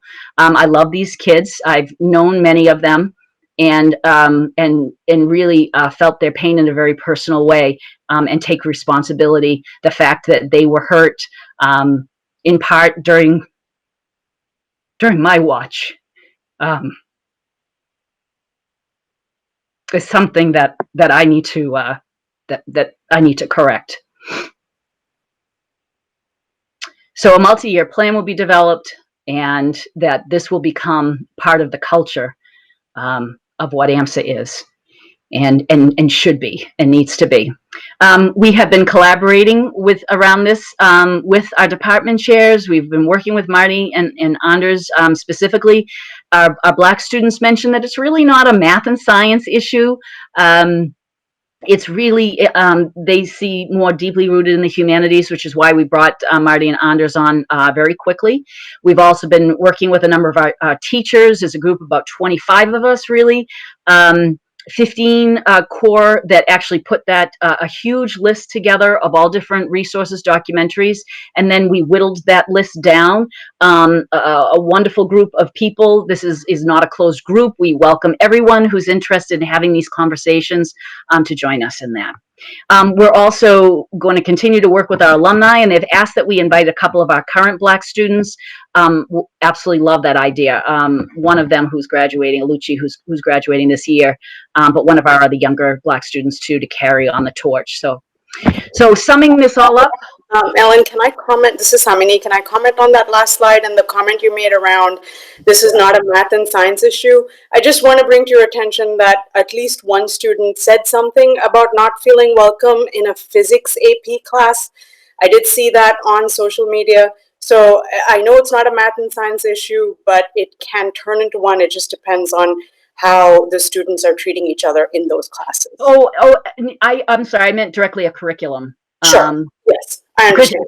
As far as what's happening between students, or over the years, what's happened between students, that's happening in the cafeteria, in the hallways, it's sometimes in class while teaching is happening. It's happening everywhere. I'm sorry, I was referring directly to the actual, lessons and books and things. But we need to start with our staff first. And part of it is as Jess said, educating ourselves, but also being aware of. I think sometimes I'm so caught up in what's happening in a lesson that we may not. I think back to when I was running Senior Sem, and on my mind, I'm saying, "Gee, when I've ever taught Senior Sem back, 5 years ago, did anything ever happen while I was teaching? If it did I address it? I don't know." And I think that's what all of us are feeling who are in classrooms, did I miss? What did I miss? Did I miss something? So we need to have, professional development around what are we looking for? And when we hear something, what are the steps? What do we do? So that we can address those things more directly and know how to do it. And Ellen, just also to extend it to the athletics as well, because there was a big problem within the athletics. So I think that's another key piece. Yes, we heard about that from the alumni. That was a situation. Mike and I talked about that afterwards. That had never been reported, and so you almost wonder, well, most of or some of the coaches aren't necessarily AMSA employee, they're not teachers, and do they know the steps where something's happening on a team of where they should go and where they should report it to? I think the kids might have thought, well, we reported it to the coach, but maybe it didn't go further into the administration through there. So we need to look at our processes for those things in our training, make sure that coaches are getting trained, the advisors for clubs after school, because sometimes things loosen up after school. This is deep and across the board for sure. Any other thoughts before I wind up? So to sum it all up, we will continue to focus and fulfill our mission, model our core values, and we're going to stay focused. Sometimes things happen and you end up being kind of like a fruit fly sort of.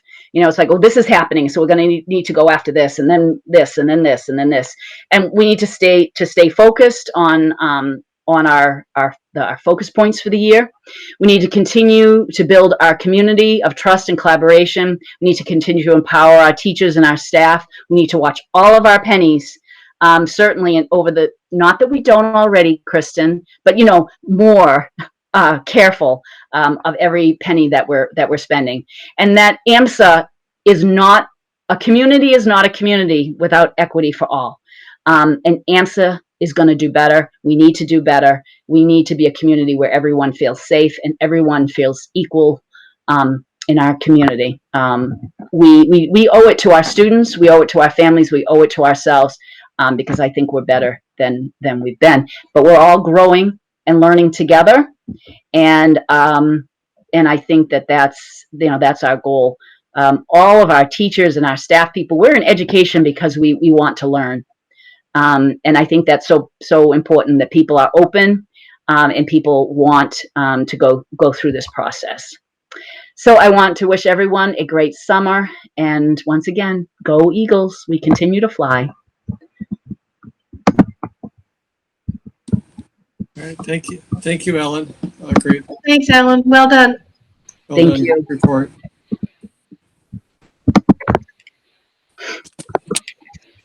Yeah. So obviously, for important reasons, our schedule has been completely blown up. But let's see what we can do. Parents report. Maura. I will be. Can you guys hear me? Yes. Thanks. So really quick, I'm sure there will be a lot more parent commentary after probably tonight's email, because I know just informally there have been conversations happening just with question marks, obviously, about what's going to happen next year and that kind of thing. I did get one question, and then it also made me question my own scenario. But it has to do with bus transportation and for families who are split, for kids who have households in more than one of our communities and busing. And there was a parent who was told that they actually can't sign up for both a bus in Marlboro, or like get on the bus list in Marlboro and also in Hudson. The parent was told that they would have to pick a community to get bus service in. Now, I obviously know bus situations and logistics are going to be we're going to be dealing with them, how many kids we can have on a bus and all that stuff. But I was just curious as to, is that actually the case?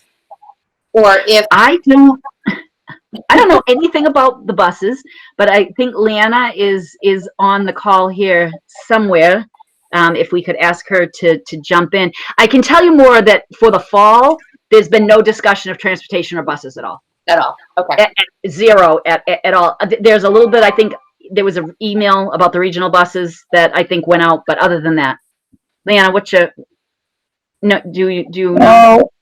I know that if you are going to be a Marlboro resident, you are not allowed to take, say, a Hudson bus.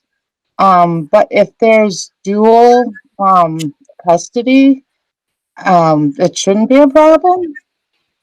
I'd have to check in with Ann Richards just to make sure on the Marlboro side, but for the regional side, I don't see a problem with that. Okay. Yeah, I'm a little confused by that question that you received, Maura. On what this parent was told exactly. Can I just interrupt here? Why don't we just take this offline, Mike? If you and Maura can fix this. Yep, that works. The only other thing that sort of came up, and Alan, I mentioned it to you, but the list of resources that you shared with us, that you shared with the staff. As a parent, I mean, I know in our house we'd already come up with our list and had already started working through it, and it's very similar. But I'm wondering if that's a resource that we as a board would feel comfortable sharing with the parent population, because I think honestly, I mean, I'm looking at my role not only as a business owner, but I think my primary role in this whole movement is to really make sure here at home we are all educated. And I'm more than happy to sort of craft some draft language to run by you, Alan. Like and we can share it from my perspective or your perspective. I can share it saying that, Ellen has shared this with the school and the faculty, but I really think it's important that all parents are given the opportunity to step up our game, I guess. Yeah, Maura, I love that idea, and be happy to work with you on that. Yeah, I think it's more powerful if the message either comes from Ellen or myself. Preferably, I think Ellen, I think you would be the great communicator in this, that we could send a message to our whole parent community saying, here are a set of resources to consider and look at, because I think we need to educate everybody. Our job is not just to educate the kids, not just to educate our staff, not just to educate our board, but to educate everybody we can reach. Okay. We're all one community, so I think it's just really important that And, we're here to serve the kids. And great point.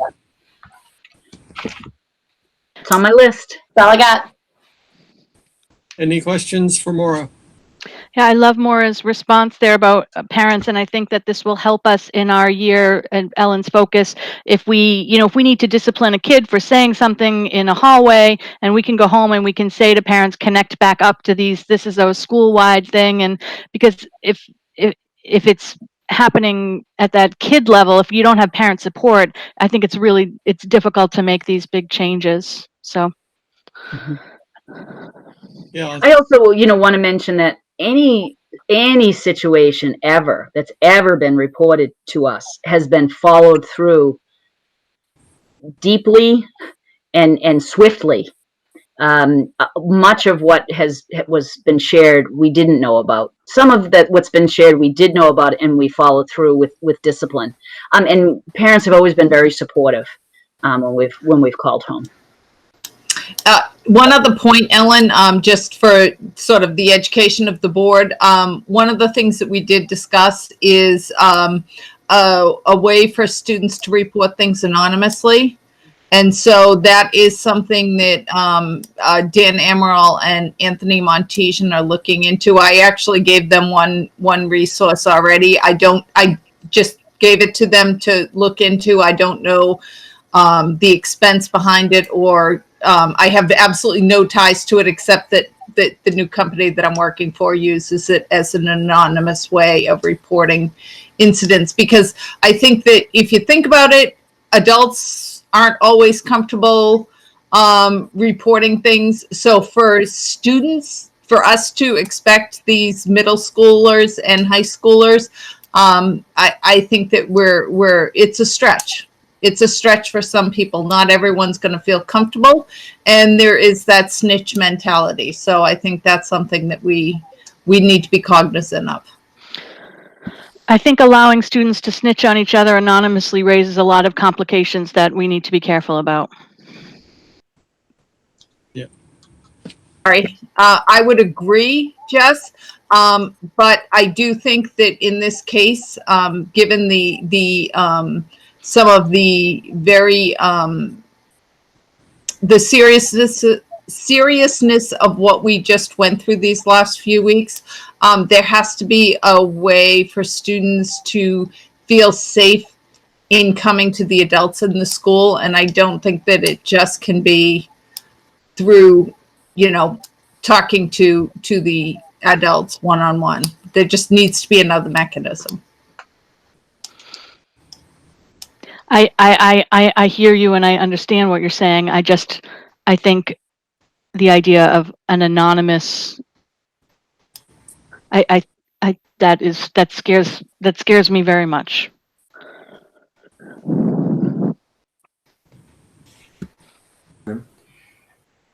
And I think, Ellie, I know this is a very complex problem and we could be here all night, but one thing that hasn't been said that I think is important is that education goes both ways. I think sometimes there's people that perceive the actions of the administrations as inaction or sweeping the problem under the rug, and whatever cliche you want to use. And in reality, there's only so many things, and I'm speaking for you, but I understand that the administration, there's only so many things you can let people know you're doing because of restrictions and regulations that limit the ability to respond in a more public way. Mm-hmm. So that's why I say education. People should know that there are things that cannot be shared publicly because of privacy concerns, because of respecting the people involved. And when you don't hear specifics about what the administration has done to deal with the problem, doesn't mean the administration is not doing anything. It may mean that the administration cannot tell everybody what they're doing about something. So I agree, Raul. We spent a lot of time talking about that. I think we can do a better job closing loops without getting into detail too. And I think that ball has been dropped a little bit. So we're going to pick it back up and make sure that we close those loops out all the time. clearly there are many opportunities where we can do better than what we've done. And I think, well, it's going to be a work in progress. There'll be many different tools. I do think, being the dad of multiple boys and working their way through teenage years, many of them would not report anything that happened to them. So I think having different channels, different ways that different kids can report things is important as a part of a solution. And I do share the concern about anonymous reporting. We're going to have to figure out how to do that right. It could be abused as well, but we got to try. We're going to fail sometimes. We're going to succeed sometimes, but we got to try.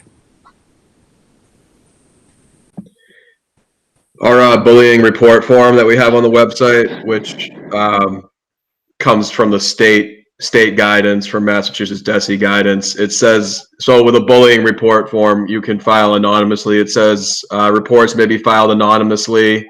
No disciplinary action will be taken against an alleged aggressor solely on the basis of an anonymous report. So it has a little comment there on our bullying report form. And that's what every school has on their report form when it comes to anonymous reporting. All right.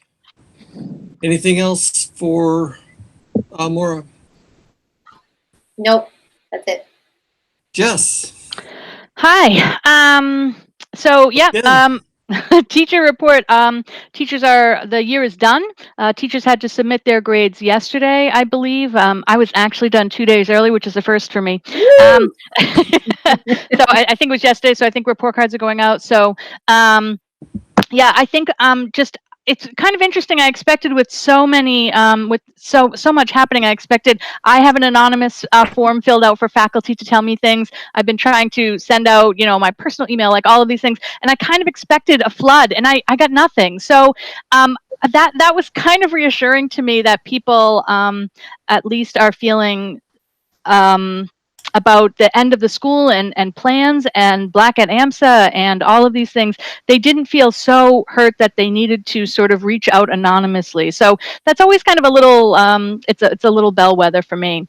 I will say, just talking to people in general, that the end of the school year was difficult in just that it was so anticlimactic that people didn't get to say goodbye. There's no, one of the things I love about being a teacher is the rhythm of the academic year, and we just lost everything. There's no wrap up, there's no congratulations, there's no goodbyes, there's no finals, there's no tying a bow on it, and it's very unfulfilling and unsatisfied, and just a weird feeling to end a year on that. I'm sure everyone's feeling that way, but that is how I would sort of sum up how the faculty are kind of feeling.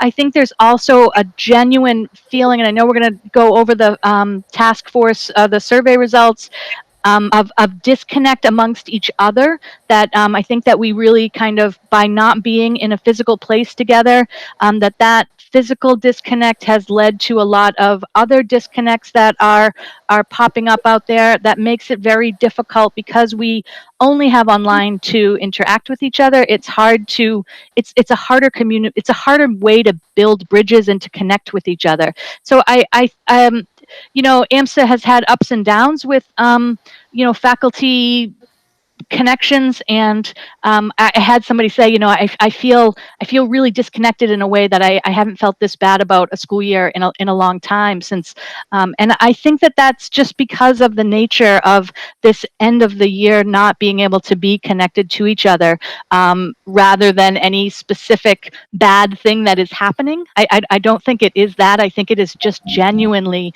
that teachers felt unable to connect to students, unable to connect to each other, unable to even have the connections that we start planning for next year. Next year feels so uneasy, and so it's sort of shaky out there in terms of how teachers are kind of feeling because of the situation that we find ourselves in. That's kind of what I would sum up with. I don't have anything specific more to mention than that. Excellent, thank you. Questions for Jess? Seeing none. I'll add this too. We got the update today, and at first, at first I was like, oh, why can't the state just give us some answers? Like we were really kind of hoping for some definitive answers so that we can plan. But as I've kind of reflected today, I think it's actually good. I want to say that the state is waiting to make these decisions as much as possible so that when we decide what plan we implement, we're deciding based on the most information that we have. Are we going to see big spikes in cases and in numbers, or are we going to not? Like, so the fact that the state is kind of waiting and postponing these final decisions for as long as possible makes it very difficult. But I think the upside of that is that when we do have to make these calls, we'll be doing them with the most accurate information it's possible to have at that moment. So what the situation is on June 25th will not be the situation of August 25th, and sort of trying to make our plans based on that is fraught with peril. So I think that was another thing. There was a sense too, I think, among some teachers, and maybe Ellen, this is something that you can kind of address. I think some teachers were like, why doesn't Ellen just say, listen, this is what we're doing at AMSA? I don't think that people kind of understand how prescriptive the state is telling the schools how they have to be. And I think that there's a sense of, well, I know the state's giving us guidelines, but still we could do it the way we need to. And so I think that communication is starting to get out there, but I'm not sure that all teachers kind of understand that it's not just us not willing to plan or not willing to make a decision, is that we almost have to wait like baby birds waiting for our little bits of information and guideline from the state. So I'll add that little bit as well. Hey, Jess, just some confirmation report cards have come out. Oh, there you go. Let the groundings begin. All right, thank you, Jess. On to chair business. Liz, ED evaluation task force update. Sure. I'm going to put on my best teacher voice. So we are the Advanced Math and Science Academy. So I will tell you there are 9 people that I'm waiting for feedback surveys from. 3 people have finished. So we have 1/3 completion done. So get on it. I'm not going to publicly shame anyone. You know who you are. Get on it. And I think after the email went out, you all went in and clicked on it just so it shows started now. I know what kind of bull crap that is. Okay. So again, targeted. Wait. What's the deadline? Well, you know, I will say July 9th. we have another week or so, but Right. I don't want to be writing this at the 11th hour because I now have a full-time job that I also have to do. So All right. I would We're still within the deadline. Just say we haven't submitted our homework, but okay. So it's just like the kids. That's what I'm thinking. It's just like the kids. I get Oh, it. the deadline. By next Friday, July 3rd, you will have it completed. Yes, ma'am. Okay. Excuse me, which survey are you talking about right now? This is for Ellen's the ED evaluation for Ellen. Okay. Yes. So it was sent out from Board on Track, and it was sent out to all of Ellen's direct reports as well as the board members. Are the direct reports done, Liz? Not all of them, but they got another email from me this week, so it's definitely in process, and I'll send them another reminder too. Now that, I mean, unfortunately, when I sent out the reminder, it was before the end of school year, so I get that they were in the midst of everything, but given that the report cards have come out and grades have all been submitted and everything, I'll maybe tomorrow I'll just run another report and send it out. Okay, thank you. Yeah. So just to repeat, our homework is actually due by July 3rd or preferably earlier. Is that correct? Yes. Ignore the actual date on the assignment. It's yes. Do not make me track you down. maybe the last person in will have to write the one next year. No, maybe the last person in will have to buy me drinks.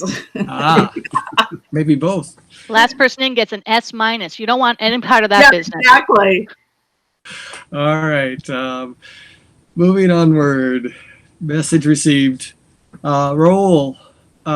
Survey task force read out. I'm a little scared after that. Let me recover myself.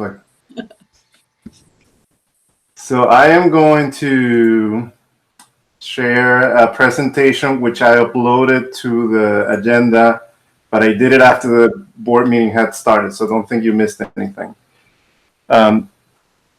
Do you see my screen? Do you see a nice lake?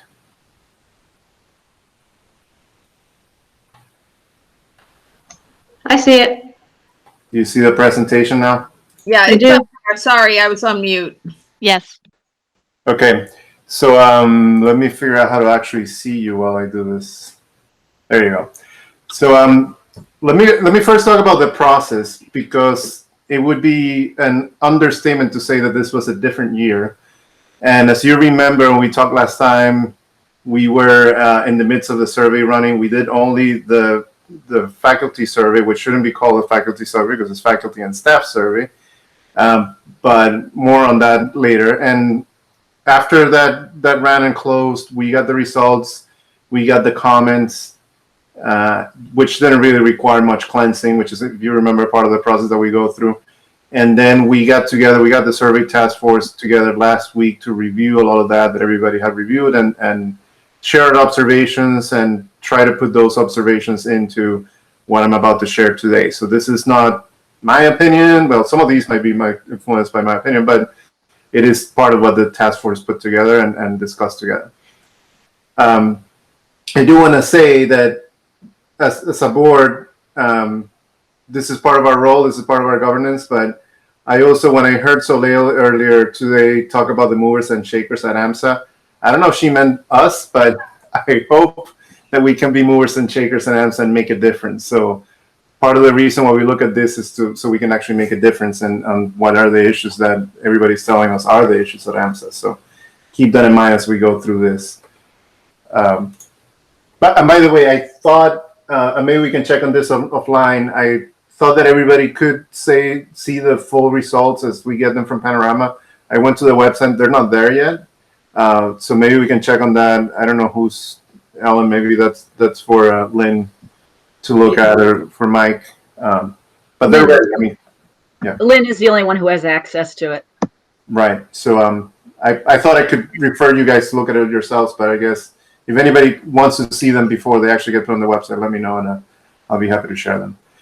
So first of all, response. Yep. Maybe we can check with Lynn tomorrow and just send out a link if they're available. Yep. I'll send her an email. Okay, so one thing that we look at every time we run these is response rates, which can tell us different things, depends on how you want to think about it. Sometimes we feel that people are more inclined to give feedback when things are not going well. But at the other time, we do want to hear from everybody. So the higher the response rate, the better. So this year we got 75 people, which is an increase from last year on about the same baseline. So about over half of the people that received the survey. And remember, this is staff and faculty. So that's the only survey that we ran this time around, just because of the situation that we're in, and we didn't feel, if you remember the decision we made, that we had to run the family survey. So there's no responses in the family survey. Overall observations. So this is kind of the high-level executive summary of what we discussed. So first of all, noteworthy things. There is a very favorable improvement on the leadership approval. If you remember, we have a whole section on leadership asking about how people felt about the leadership supporting them and having a clear vision and things like that. It's a little bit unclear how Panorama considers something favorable. So we took our definition of favorable to include positive and neutral responses. So if you do that, that's a 97% rating. There's actually a question that got bundled into the leadership category that's about the board. And it's not unlike previous responses. The majority of people basically respond neutrally to the board. You know, is the board doing solving the right problems? And most people say, I don't know. So that actually brings down the category leadership as Panorama counts as favorable down, which has nothing to do with the administration leadership. It's more to do with the overall school leadership, including the board. So if you take those things out, it's 97% approval rate for leadership. It is an improvement compared to last year. I don't have last year's numbers here, but we did look at that comparatively between last year, and of course, it's way better than previous years. So our observation was that it's a well-deserved perception from the faculty and administration on Ellen and her team and everybody that makes so many sacrifices for this school.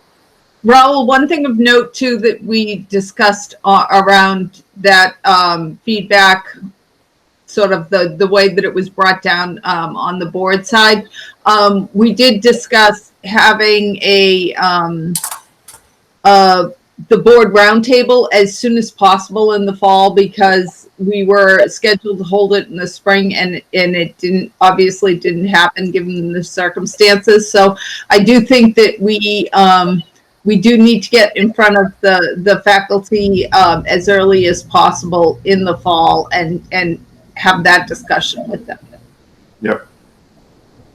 Yeah, and again, I think you'll see a little more detail on that, but the overall comments is that nobody knows what the board does. So there's few negative comments about the board not doing the right things or you're not focusing on or making a difference for the school, but it's mostly from not knowing what the board is doing. So that's an opportunity for us to educate everybody and share what it means for what does the board do, what it does it mean to be a trustee, and what are the things that we are doing on the things that we're focusing on. So the other thing that we focus on, if we put specific questions about remote collaboration and this new normal, because we thought that was a key opportunity that we had to see how people were feeling about remote collaboration and the remote learning that we're doing right now. There were mixed feelings. Some people felt that they were very positively thanking the administration and the school for reacting so quickly to something that was thrown, just like Ellen said, picking up the engine from the ground and shoveling the coal back in. So there's a lot of positive comments about that. There's also some negative comments about I don't really connect with the rest of my department, or I don't really connect with my peers the same way I would if I was in person. So that's why we're summarizing that to say, mixed feelings about how that's happening. So that's, I guess, an opportunity for us to figure out ways to improve that collaboration. But overall, it's a positive climate. People feel that, understand that this is a very unusual circumstance and have been very positive about how the school as a whole has reacted to adapt to it. And we did see a lot of encouragement in the comments about how this is an example of AMSA's culture to adapt to new things and try new things. And that's why we say, not everybody's happy about the fact that we're all remote, but it's a positive climate. So those are kind of new, noteworthy things. Let's talk about a couple of things that are not new. And I feel like that's exactly why we call it not new, because we talk about some of these things in some of the previous surveys. We already talked about this, right? The board, there's 50% of the people just simply don't know or don't have an opinion about the board because they don't know what we do. So more on that, what we're going to do about that later. But then the other one is a term that I learned by our wonderful teacher representative in our survey task force, which it's a social studies term of cleavages, which basically means cultural things, and hopefully I get the definition right since my teacher's listening. Things that are ingrained in the culture that are recurring themes that create a division on camps, like people that are on one side or the other of a camp. And I should say perceived cleavages, because culturally these things have become things that you have to be on one side or the other, when we're actually making the point that they're not mutually exclusive camps and they're not zero-sum games. And you'll get what I mean when I give you the specific ones. So one of those cleavages was the perception that the high school and middle school teachers and faculty are treated differently or have different privileges. So that's one that came up through the comments, and some specific instances on how that is evident, and maybe that's on purpose, maybe not, but that's one of the cleavages. The other one, which we've talked ad nauseum for as long as I've been on the board, is the whole child versus academic excellence. And there's a lot to unpack here, right? And again, going back to the definition that I just gave, whether or not these things are mutually exclusive and whether or not these things are zero-sum games are really at the crux of the perception that's out there. So my comment on this, because it's nothing new and it's something that we have been trying to address for years, is that I would challenge ourselves as a board to think of new ways of addressing this. You know, we have tried many different approaches. We have discussed in many different, task forces and committees, and the Ed committee, particularly on this last one. I think we're ripe to trying something new, and I have no idea what that is, but we discussed a little bit about how do we address these cleavages and hopefully make them part of the positive things about AMSA and not about the things that create separation between people. So let me take a breath. Anybody else from the task force want to add to that or any comments? No, you're on a roll, Raul. We'll keep going. Yeah, I just one thought to throw in there. I think that the fact that we're in 3 buildings also hurts us. I think that's another cleavage, Ellen. I agree. Yeah, and just to go back to the high school versus middle school, Raul, you were saying about the treatment, but I think there's also, what I was reading into it is, I think that there was a perceived level of respect for the high school teachers versus the middle school teachers, and I'm not sure why that is. I think it's actually even bigger than that. For a lot of teachers, it feels like there's different philosophies among how the kids are educated and treated, and what discipline is expected, and what backings teachers get from different. I mean, I think that there is a huge difference between how a middle school teacher's experience at AMSA, a middle school teacher experiences AMSA, and how a high school teacher experiences AMSA, and I think that is contributed by the buildings. That physical, I think there's a physical difference with the buildings, and I think it encompasses every single aspect of working at AMSA, and I assume, although I'm not a student, I assume that there's probably a student aspect of it as well. Does it feel different to be a middle school student and a high school student? Which of course you probably want a little bit, but you don't want it to feel like it's not the same school or culture or esprit de corps, I guess. Yeah, I agree with all of that. I think there's a different feeling in the schools, and as Jess said, kind of there's a familiarity within the schools, and the teachers don't often know each other who are in the different buildings. Even they see each other in staff meetings and all, but I would guess that there's people that are in the upper school who don't even know all the folks that are in the lower school building. It's just you don't see them. Even when we try and do things like I once had a duty in the middle school, even though I teach high school, even then you'll hear teachers like that. You could say, oh, well, that would be a good way for people to kind of cross-pollinate a little bit. But then it's this, they're like, I don't want to have a duty in the lower school. I don't know those kids. I don't know those teachers. I can't be effective. And the middle school teachers also feel the same coming up to the high school. So it's a very difficult, it's a very challenging problem to solve. But I think that it is worth addressing and solving if possible. I agree. I did. There was a lot of comments around that, and they kind of broke my heart reading those. It did because sometimes the lower school folks feel like second-class citizens. Honestly, yeah, I hate that. I agree. Yeah. All right. So those are the overall ones. I think also, as usual, there's a lot to learn from the comments themselves. The first one, which we already discussed in the last board meeting, is that somebody brought up a very important fact that we basically hadn't really given much thought to, which is that the survey is very focused on faculty, and by definition it's faculty and staff. So the administrative staff are also responding. So one of the reasons we don't see higher response rates are because the administrative staff don't see themselves as the target audience for the survey. And that's a missed opportunity on our end from not including questions that are not just academically related or faculty related. So we discussed the possibility of creating a separate survey. I don't think we necessarily reach a conclusion. I do feel that the overall consensus was that it's probably better just to add different questions that would include the administrative aspect of things more. and have them both be part of the same survey.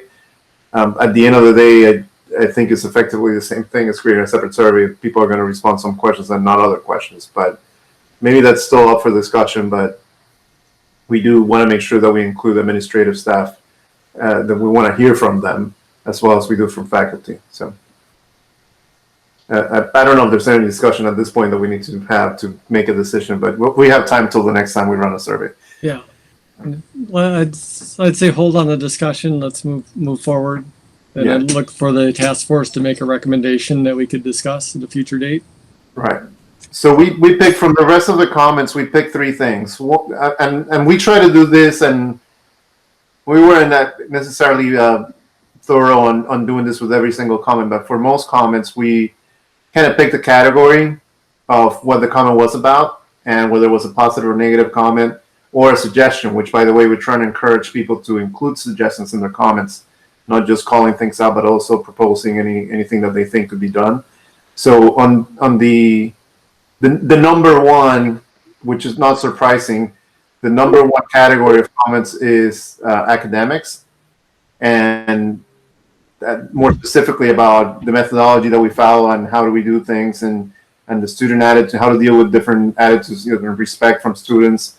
And then the third one being the class size. I think a lot of the comments had to do with they wanted to, and there were, there's some concern too that could be specific about how we're doing things remotely today. So that was, again, I'm bundling all that into academics. It's a very broad topic, and of course it covers a lot of what the teachers are thinking about, but it is a lot of what the opinions were about. Second one, I think we talked a little bit about this, that there was an approval on there were a lot of positive comments in the comments about the leadership and how they feel that the response to COVID has been exemplary and the communication has been great, as much as not everybody's enjoying it, but they feel the administration has done the right things to get this right. The third one, and there was one particular very long comment that needs to be acknowledged, because I think, of course, you need to know that we're reading your comments, but you need to know that the things that you think are very serious should be taken seriously, is what the impact of what I'm using this term, hopefully it's the right one, intense students have on the classroom experience and some teachers. And the best way, I'm not an expert and I'm not in the classroom, so please correct me if there's a better way of saying this, but there are some students that not only struggle and we struggle helping them get to excellence, but also affect the rest of the classroom and the rest of the school. And the teachers don't feel they have the resources to deal with that. And that's a challenge that every charter school has, because a lot of the other schools, the district schools, have those resources and can make changes to help that students particularly. But in our case, we're more limited in the kinds of things we can do. And that affects the classroom and that affects the teachers. And unfortunately, from the comments that we saw, it was a point of frustration from this particular teacher and something that could affect their decision to continue to teach at AMSA. So I'm not sure what the solution is to this, but I do want to make sure that everybody hears the fact that we know that is an issue and that we want to be part of the solution, kind of just like all the conversation we were having earlier about race is the same type of comment, that we are listening to you. We know that's an issue. Let's just figure out how to focus on providing ways that doesn't affect our school as much as it does today. Yeah, Ro, this is another one of those situations like discipline. I did read that comment, is that it's highly confidential on the work that's being done. And there's been intensive work in the particular situation that I believe was being described.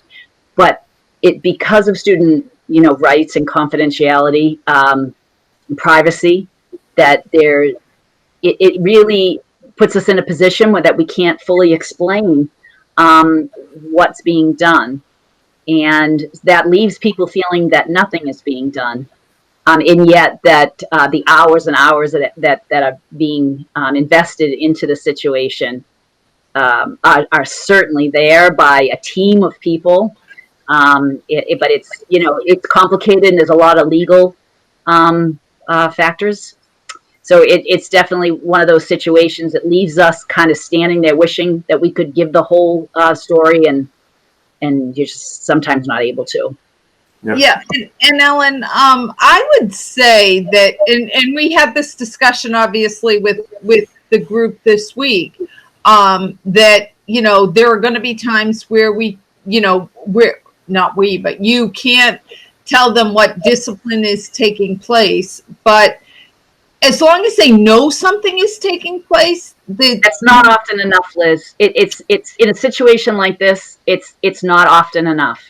And I mean, I do get it, but I also, and again, wearing my HR hat, there are sometimes so much legal ramifications to disclosure that there's just, I don't know. Yeah. No, I understand. You understand.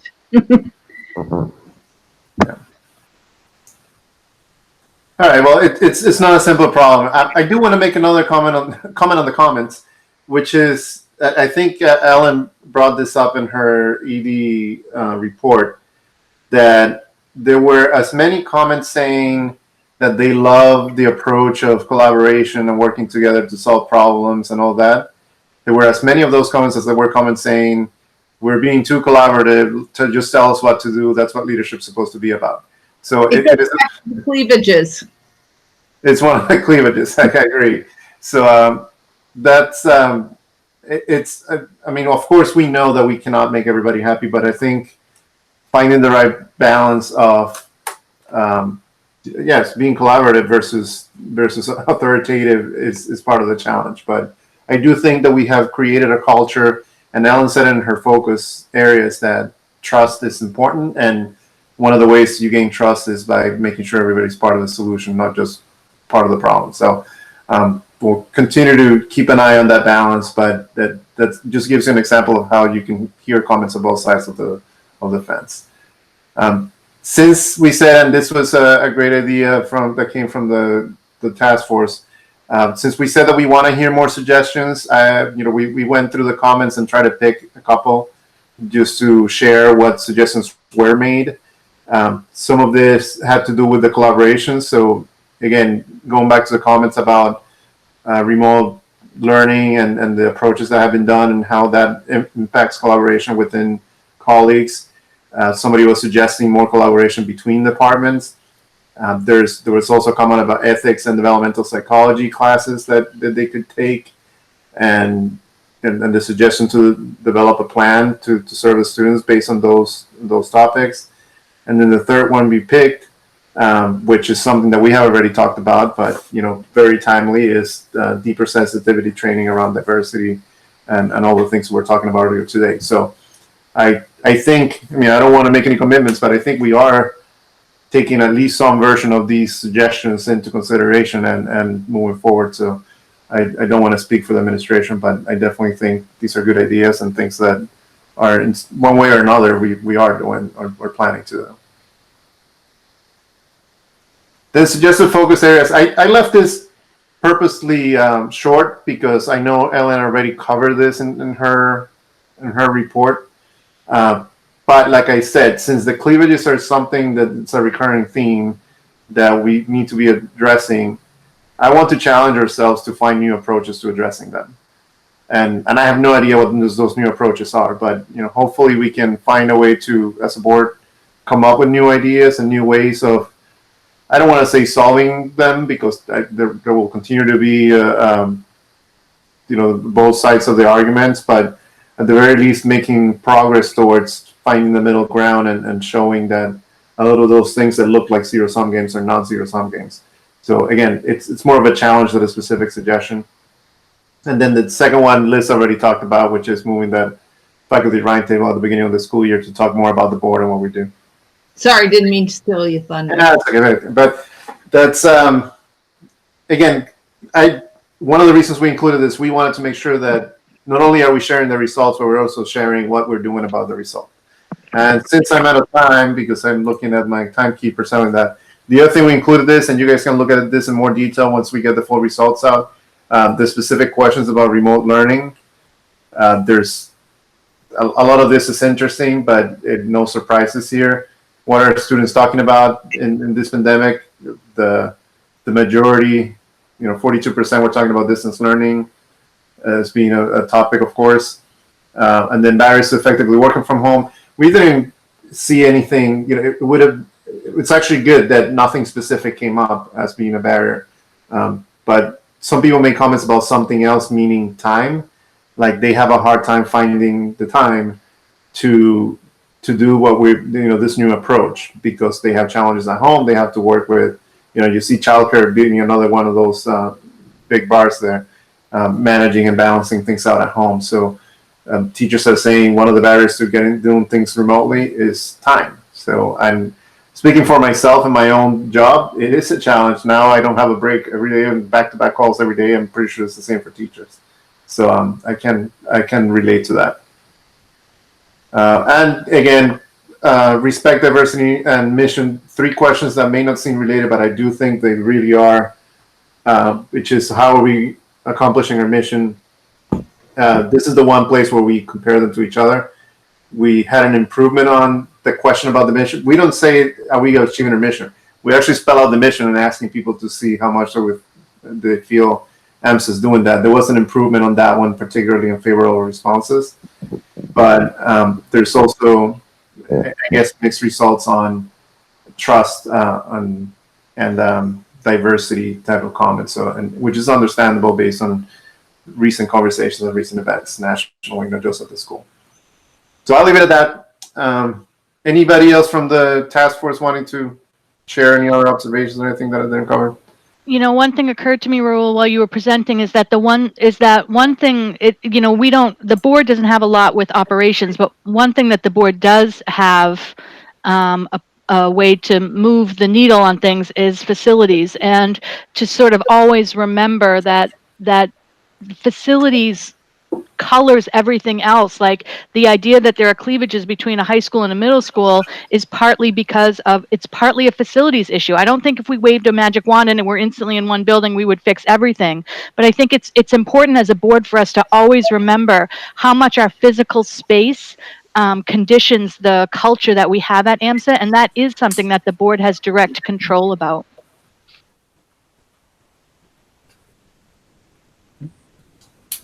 Good point. Although sometimes less control than we would like. That's an understatement too. I have 2 challenges for the task force, and look for a future report. One would be, what would we do the same and what would we do different for next year's survey? You've already mentioned incorporating questions for the admin folks among those things. The second would be, how would we augment the survey to target diversity questions? And again, not expecting an answer now, but just throwing those 2 things out there, and hopefully in a future meeting that we can improve the survey to help target our problems. Yep. Noted. All right. Thank you, Earl. Thank you. Anything else? Any other questions for the survey task force?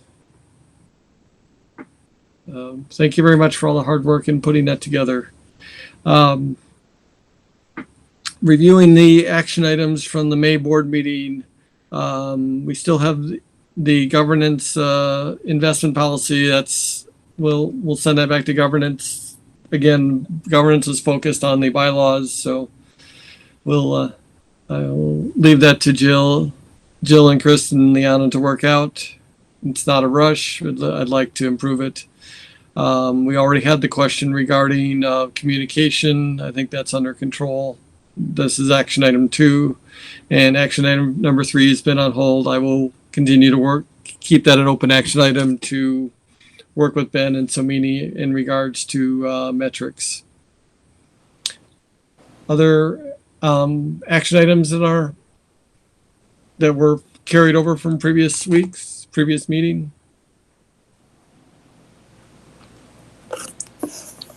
Hearing none. Kristen, finance. Hello, I'm going to work on sharing a screen here.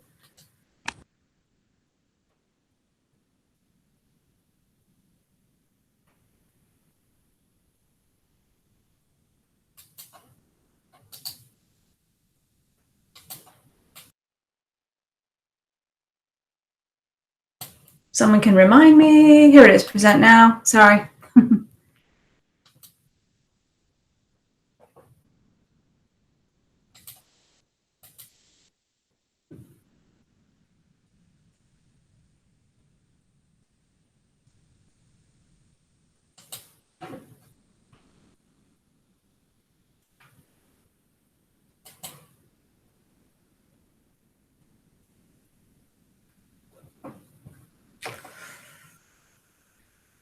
Oh, God.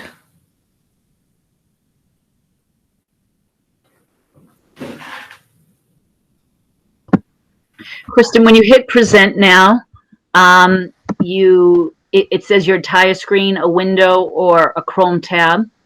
Which are you using? I don't know if you can hear me. Can you hear? I can. Oh, okay. Yeah, I'm doing a window. You have now it's saying I must grant permission. Okay, hold on. Maybe I didn't click that right. Sorry, everybody. Oh, take your time. Is that now a window? Do you guys want to do the ed update while you get that set up, Kristen, and that'll give you some time? It's open on my machine. I'm just trying to share the right window. I've got 3 screens over here, so I don't know if my Google is liking my 3rd screen. Actually, I think it's giving me some slowness. Oh, it should be coming now. Let me know when you guys can see it. I know it's moving. There we go. Do you guys see it? Okay. Yep. There it is. Woo! Here we go. Welcome to teaching in 2020. Yeah, it's probably Xbox, to be honest. Do you see the financials? Yes. Yes, Oh, we can see them. Okay.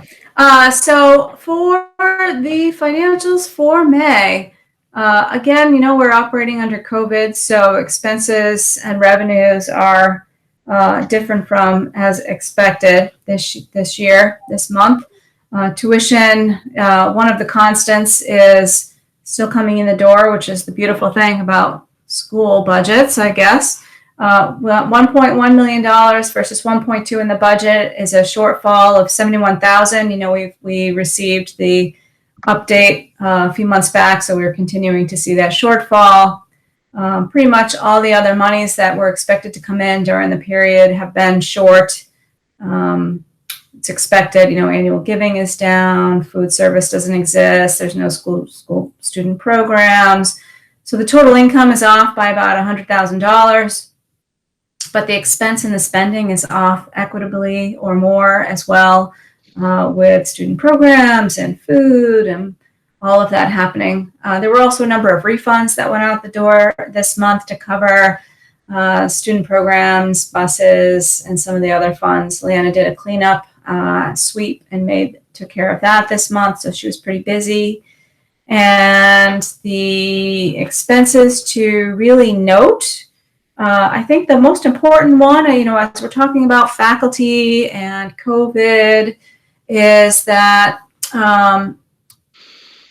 the education, the professional development funds continue to be underspent. You know, we're $10,000 under there. We're $100,000 under on the budget. We know everybody's busy. Clearly, everybody's lives are turned upside down. But unfortunately, you know, these PD programs still go unused. So if there was, you know, one thing that I'd you know, want the faculty rep to think about or to share or to understand, and maybe a survey question next year could revolve around the PD program. And, you know, is there a barrier, or is there something that's not allowing folks to take advantage of this really nice opportunity that everybody has? So that's one thing that I think just keeps coming through. Other than that, not a lot to share on the budget. Again, we have some favorability, which is good news because, you know, we don't know where the tuition final numbers are going to come in. We did get good news this week that There was a little bit of additional money that was pumped into the budget, but that will be offset by expected declines for next year. Ellen mentioned earlier that the governor is seeing significant reductions in funding, and we know that that's going to hit the bottom line next year. The team did spend a lot of time on the budget this week. We are not approving the budget yet this week. Again, we want to wait until the last possible minute to get all the information that we can around COVID and all of the programs and opportunities, costs. The idea about the grants that are available from the state are wonderful. We do want to be able to apply for all of that. You know, we've got significant costs in the budget related to equipment that was lent to students that is probably going to be lost or broken or destroyed that will need to be replaced. So, you know, we've advised Leanna and Ellen to be careful about spending anything. We're actually approaching the new budget year. They want to keep going with spend. They want to be able to have activities move forward, and we've given them some small approval to spend dollars to keep things going on the small side until we have as much information as possible and a budget approved that we're going to do on the 23rd so that Sarah can get that into the annual report. So we'll be approving that at the same time as the annual report. But the team has done an excellent job coming up with the budget for next year under a flat expected forecast on the revenue line. And we're going to hold off on reviewing that until next month. I don't know if anyone has any questions. I see Ellen pumped out a question back there and maybe just responded in text. I don't know if you guys want to talk about that. I just had one comment. We've created a flat budget and proposed that, but I think that just so that all of you know, that would be the most wonderful thing in the world, is if we end up with a flat budget. We know that there's a possibility that it could look much, much worse. And we probably won't have a real clear idea on that. Our first indication will probably be more like December, January. And then, you know, we can see other adjustments in March and further adjustments next June. So just, you know, keeping that in mind, that's wishful thinking, that's hope. It's been recommended by the Charter School Association that we create at least a flat budget. Leanna and I will be working on other projections as well.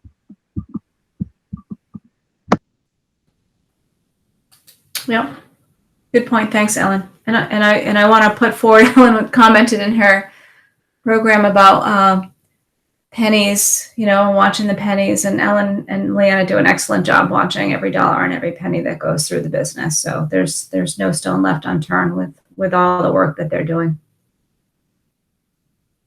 So it's not a good process. It's a tough process.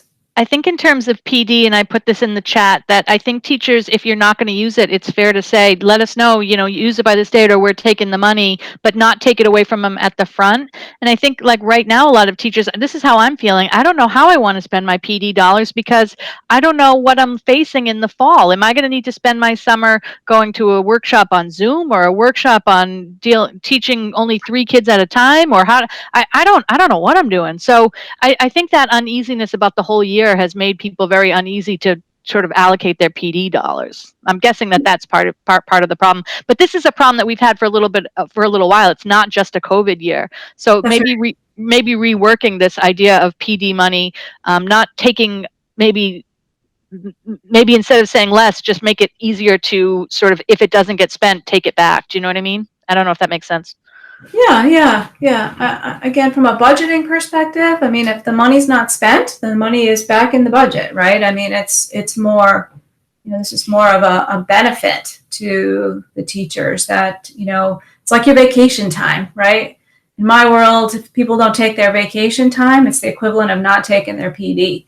You know, you lose it, use it or lose it, right? It's unfortunate, but that's the way it has to be. And so, you know, I know it's hard to squeeze one more thing in, and it's like a work-related thing that you're squeezing in on your personal time or on time off. Sometimes it's during the summer, sometimes it's during school. And some years I feel like I need more than others. Some years I'm feeling kind of good, and then some years I'm taking on a new class or there's a different thing. So I'm sure every teacher kind of feels that. Some years there's a conference you want to attend every year, but then other years it's not as consistent. Yep, or it's too far away. One of the other things that Jess mentioned, and it's so true, there's so much free out there right now. Oh my gosh, I've done a lot of webinars and that they're just not charging because they've gotten grants and things themselves too. So we won't belabor this point, but there's a lot out there right now. Yeah. So the other thing that I want to mention too is that, one of the goals that we have this year as a school is to come up with a multi-year plan. And we haven't spent a lot of time talking about the multi-year plan because we've been focused on some other more pressing current events, right, that have been impacting everything. So that's something that's still open and that we think about that we know is on the list. So I just wanted to mention that in case anyone was wondering why we haven't seen or talked about the multi-year plan. So that's the finance. We'll give back some time.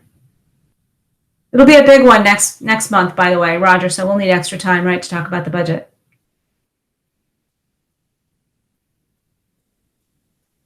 You're on mute, Roger. I will make sure to put finance toward the top of the discussion too. Again, yes, the budget, more time. Any questions for Kristen or Liana? All right, thank you. Thank you for all the hard work in finance. Education, Liz.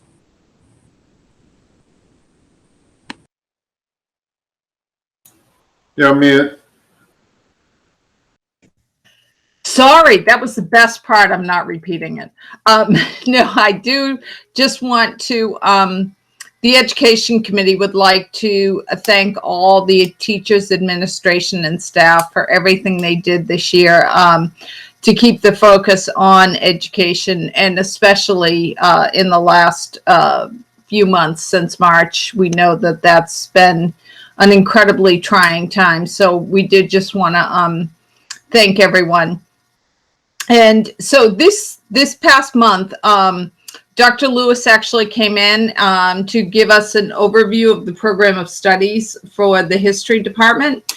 And so interestingly enough, one of the things that he did talk about was the lack of diversity within the history department and the challenges that he faces and the department faces, given that so much of history is focused on European history. And he, mentioned that this year the history department would be offering a course on the history of Africa, but that so much of history seems to gloss over both Africa and Asia, given that China is obviously very significant in current events as well. So I thought it was just very timely, but he did give, we did have a very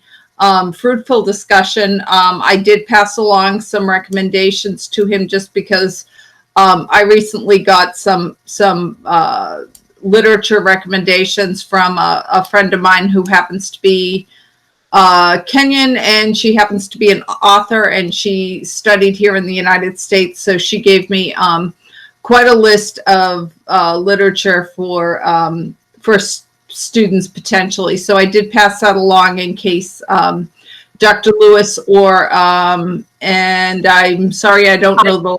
I passed it on to Marty Richardson. She was thrilled with the list. And Marty Richardson. I couldn't remember the last name. So yes, great. So then number 2 is just an add-on to something that Ellen brought up during her razzle dazzle. We had Mr. Vital come in with 2 of the Synovian interns to discuss their experience this year. So one of the interns, Esiet, and correct me, Mike, if I'm wrong here, Adadong Et, was one of the students. Hopefully I got her name right. And Allison Silva is the other student. Allison is a junior. Esiet is graduating this year, going off to Howard University for a 6-year program, and is going to be a future doctor. So again, just the incredible talent that exists at AMSA. But they did discuss the program with Synovian this year, how and obviously Essia had been in last year's program, so she obviously was able to sort of compare and contrast the experience of last year to this year. And Allison is a junior, so she will be part of the program next year. And hopefully she will have a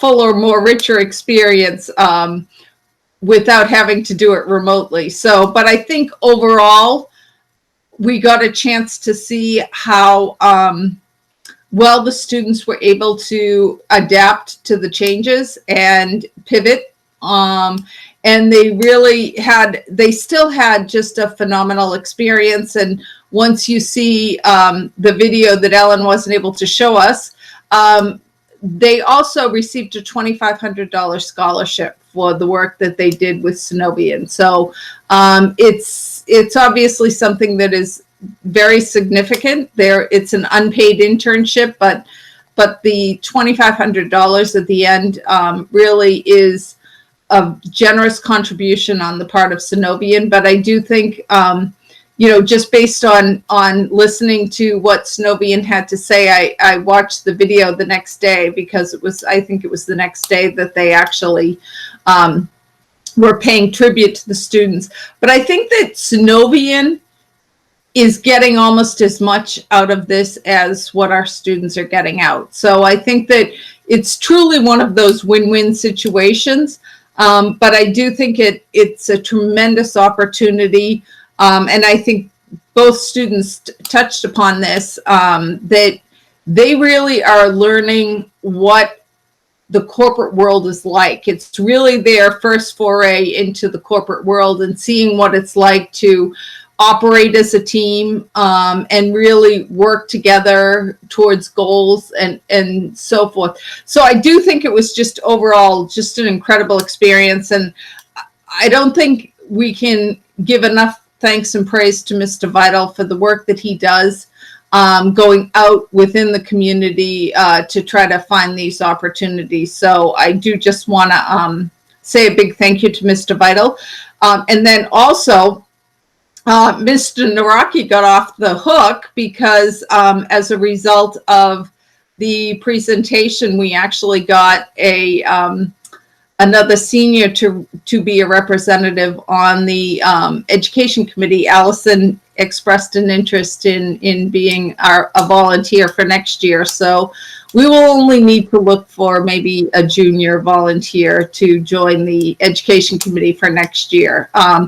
And just as one more aside, we did have 2 seniors that will be moving on and graduating, and we did pass along a big thank you and a graduation gifts to them. So we wish Katie Canestraro and, oh my gosh, Mike, what's the other name? Was it one of the Hardy? No. Oh my gosh. Kirti. Oh, Balaji, sorry. Oh my gosh, I can't believe I just blanked on her name. I hadn't written them down. Oh my goodness. But I had the opportunity to go out and visit at more than 6 feet distance with the both of them, and they're both looking forward to moving on to college next year. And but they really we had them for 2 years, so they both started as juniors and finished this year, and their contribution to the education committee has just been exceptional, and it's something that I truly am glad that we did.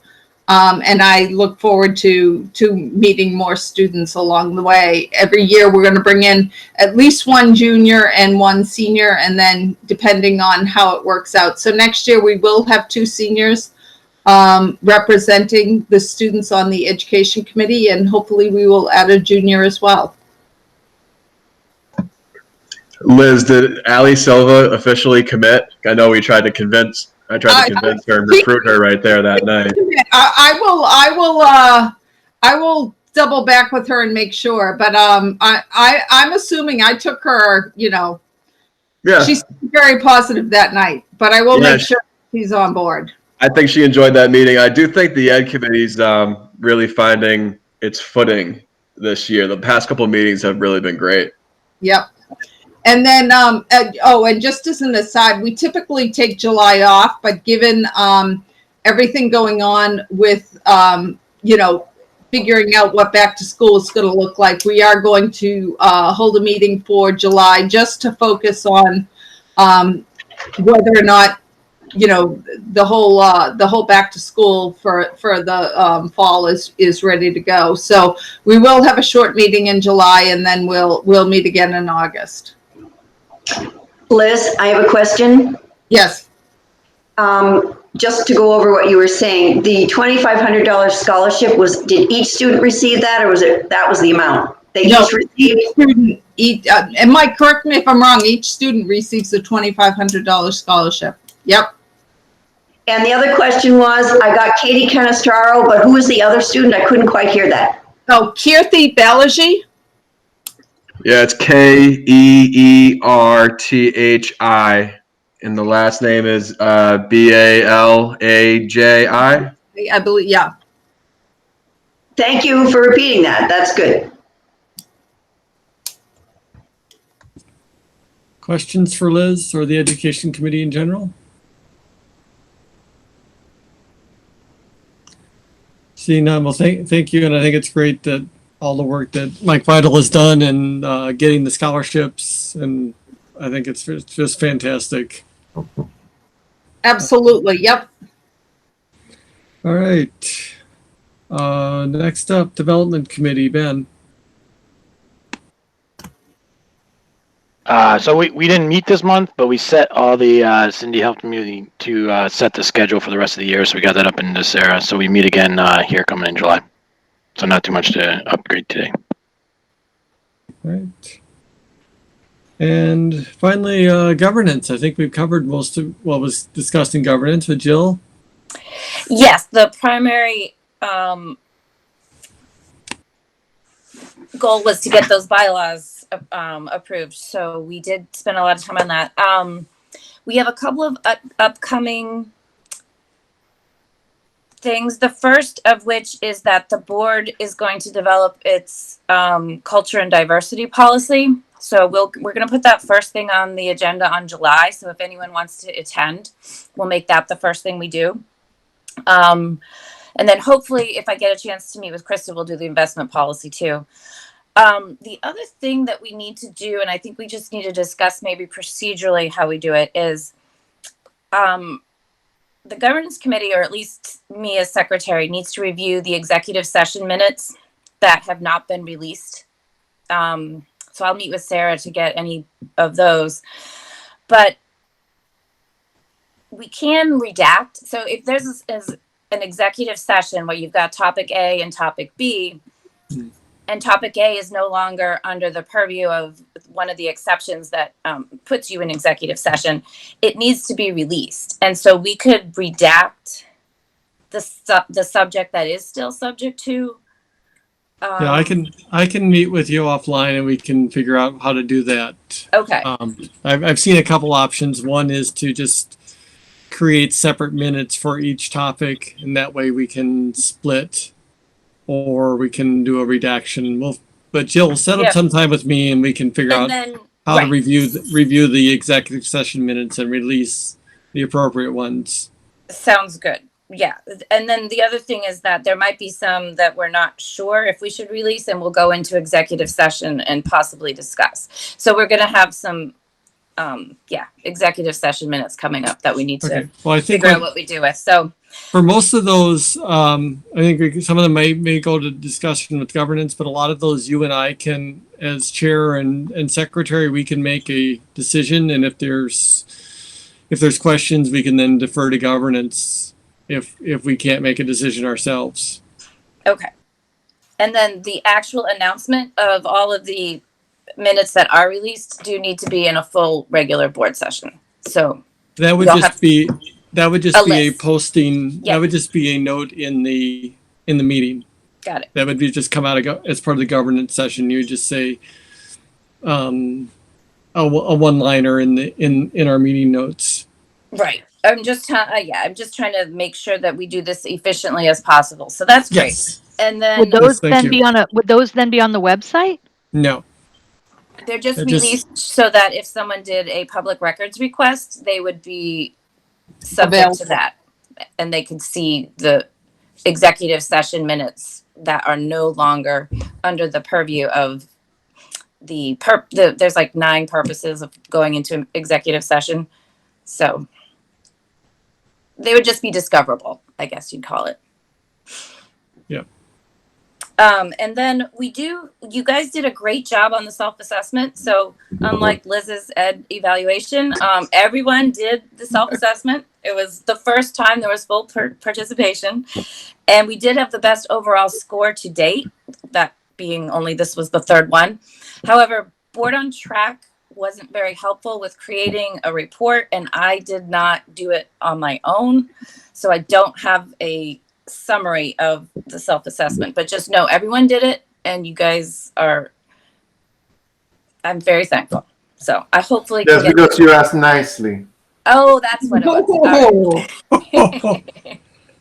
All right. But so good job, everybody.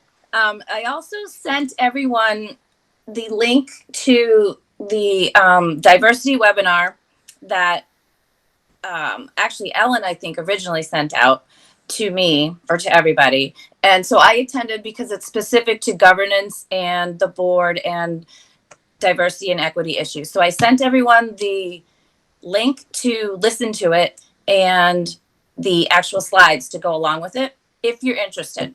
And it's the first of 3, I believe. The next one is July 15th, and I'll forward the information when I get that. So that's just something if you're interested in the board and governance and the equity and the diversity issues that we have. And it's a free webinar, obviously. Jill, is that specific to educational institutions? Charter schools. It's Charter schools specific to specifically. charter schools. Oh, okay. Yep. Thank you. So yeah, take a look at that if you have time. And that's all I have. All right, will the governance have a report out on the results of the survey? We did the self-assessment. I need to work with Board on Track. So 3 years ago, Board on Track summarized your report for you. They don't do that for you anymore. They give you this answer key of what your ultimate goal should be. If you got the 5 out of 5 on everything, this is what it would be. And then it gives you resources, but it doesn't actually let you take your results and put it into a summary like it did 3 years ago. That feature doesn't exist, but they gave me some ideas on how to do it on my own. So I have to do it myself. Feedback for them. What's that? I said that might be some feedback for them, that it would be helpful to have that. Right. Especially if they offered something similar in the past. Yeah, exactly. It seems like a weird thing to get rid of. Yeah, I need to follow up. So yes, hopefully we can get a summary of that self-assessment in the July board meeting. Definitely. Great. All right, thank you. Any other questions for governance? I look forward to seeing the links. All right, meeting wrap up. We'll try to do this quickly again. Challenges we face. I think the one challenge that I saw was that we had a challenge in getting the meeting announced and posted for all of our board members. I'll work with Sarah to have a backup plan or to try to be more effective in getting the meeting posted, and that it starts at 6 o'clock next time as well, I assume. You're specifically talking about getting the invitation out. Yes. Not the posting, the invitation. Right. Sorry. The Google Meet for the board members. So we're going to do better on that. Sarah and I will work on that one. And are people good with 6 o'clock? Yeah, that's fine. All right. We will do the next meeting at 6 o'clock. Anything else to discuss in regards to meeting effectiveness? Hearing none. Just July 23rd is the next one. Yes. Okay. And we will have, in the July 23rd meeting, we will have both the budget and the yearly plan. Right, Sarah? You're on The mute. annual plan. Annual Plan, yeah. Yes, the annual plan. So hopefully we can get both of those can be published ahead of time so that it's not published the night before. Fingers crossed. We'll never know. We won't know, especially the budget's going to be rough. But we'll both challenge both the finance committee and the administration to try to get things out a week ahead of time so we have a chance to review and use our time wisely. What you can do is the annual report, you can vote on that, and if you really need more time on the budget, you can, the annual report's not actually due until July 31st. So you will have time, you can vote on it and say with the budget to be completed or something like that. You can do that. Well, I think we'll only have the meeting of the 23rd unless we, okay, or all right. it's the last planned meeting before the end of July. I'm more making a ask that both the annual report and the budget, if possible, be published to the board a week ahead of time so we have a chance to review it before the board meeting rather than seeing it for the first time the night of the board meeting. It's an ask. I know it's aggressive, but let's see what we can do. What was that? I went, it's huge. Yes. Well, even if you get 2/3 of it, 1/3 of it out ahead of time, that would help us. It always gets done. I'm not worried. Well, yeah, you've done an amazing job. You've done them all these years. All right. Things we're carrying forward to the July meeting. We'll have a budget approval of the annual report. I think we have meetings already scheduled for next year. Is that correct? Next school year? Yes, I'm hearing a yes from there. We need to start thinking about drafting SMART goals for the 2021 school year. I think that's likely to, given the annual report and the budget and diversity, I think that's likely to slide to August. And finally, summary of action items. Sarah, did you want to take yourself off mute and give us a list of what action items we accumulated? The only thing I have here really is the first three are for me. It's to check in with Erica about emails, making sure that emails are getting forwarded in the newsletters and updates, and then Mike Finkel to make sure those are happening, sort of a double. And then edits to the minutes will be done. And then Raul's going to get in touch with Lynn about sharing access, right, Raul? What was that about? Done. Yeah, and then Roger and Jill are going to review the executive minutes. All right. Anything else I'm missing? Hearing none, I'll take a motion to enter executive session. So moved. Second. Second from Liz. We're going to take exactly a 5-minute break. And we will not adjourn. We will not reconvene into public session. I just want to, has Samini been voted on to the board? No, okay. Did everyone receive your executive session link? Yes, okay. I did. Okay, just want to make sure if anyone didn't get it, that I can add you on right now. All right. And Mike Naraki and Liana will be joining us in executive session. Is that correct? Yes, and me. And yourself, yes. Thank you. All right. Roll call vote. Is there anything else to discuss before we break and go to executive session? Well, I'll just say good night. This was a great meeting. Thank you very much. Thank you, Samini. Thank you. Look forward to you joining us completely soon. Good night. Bye. Good night. Night. All right. Most roll call vote. Thank you, roll. Roll. Yes. Jill, Yes. Kristen, Yes. Liz, Yes. Nick, Yes. Jess, Yes. Maura, Yes. Sheila. Sheila's been frozen. And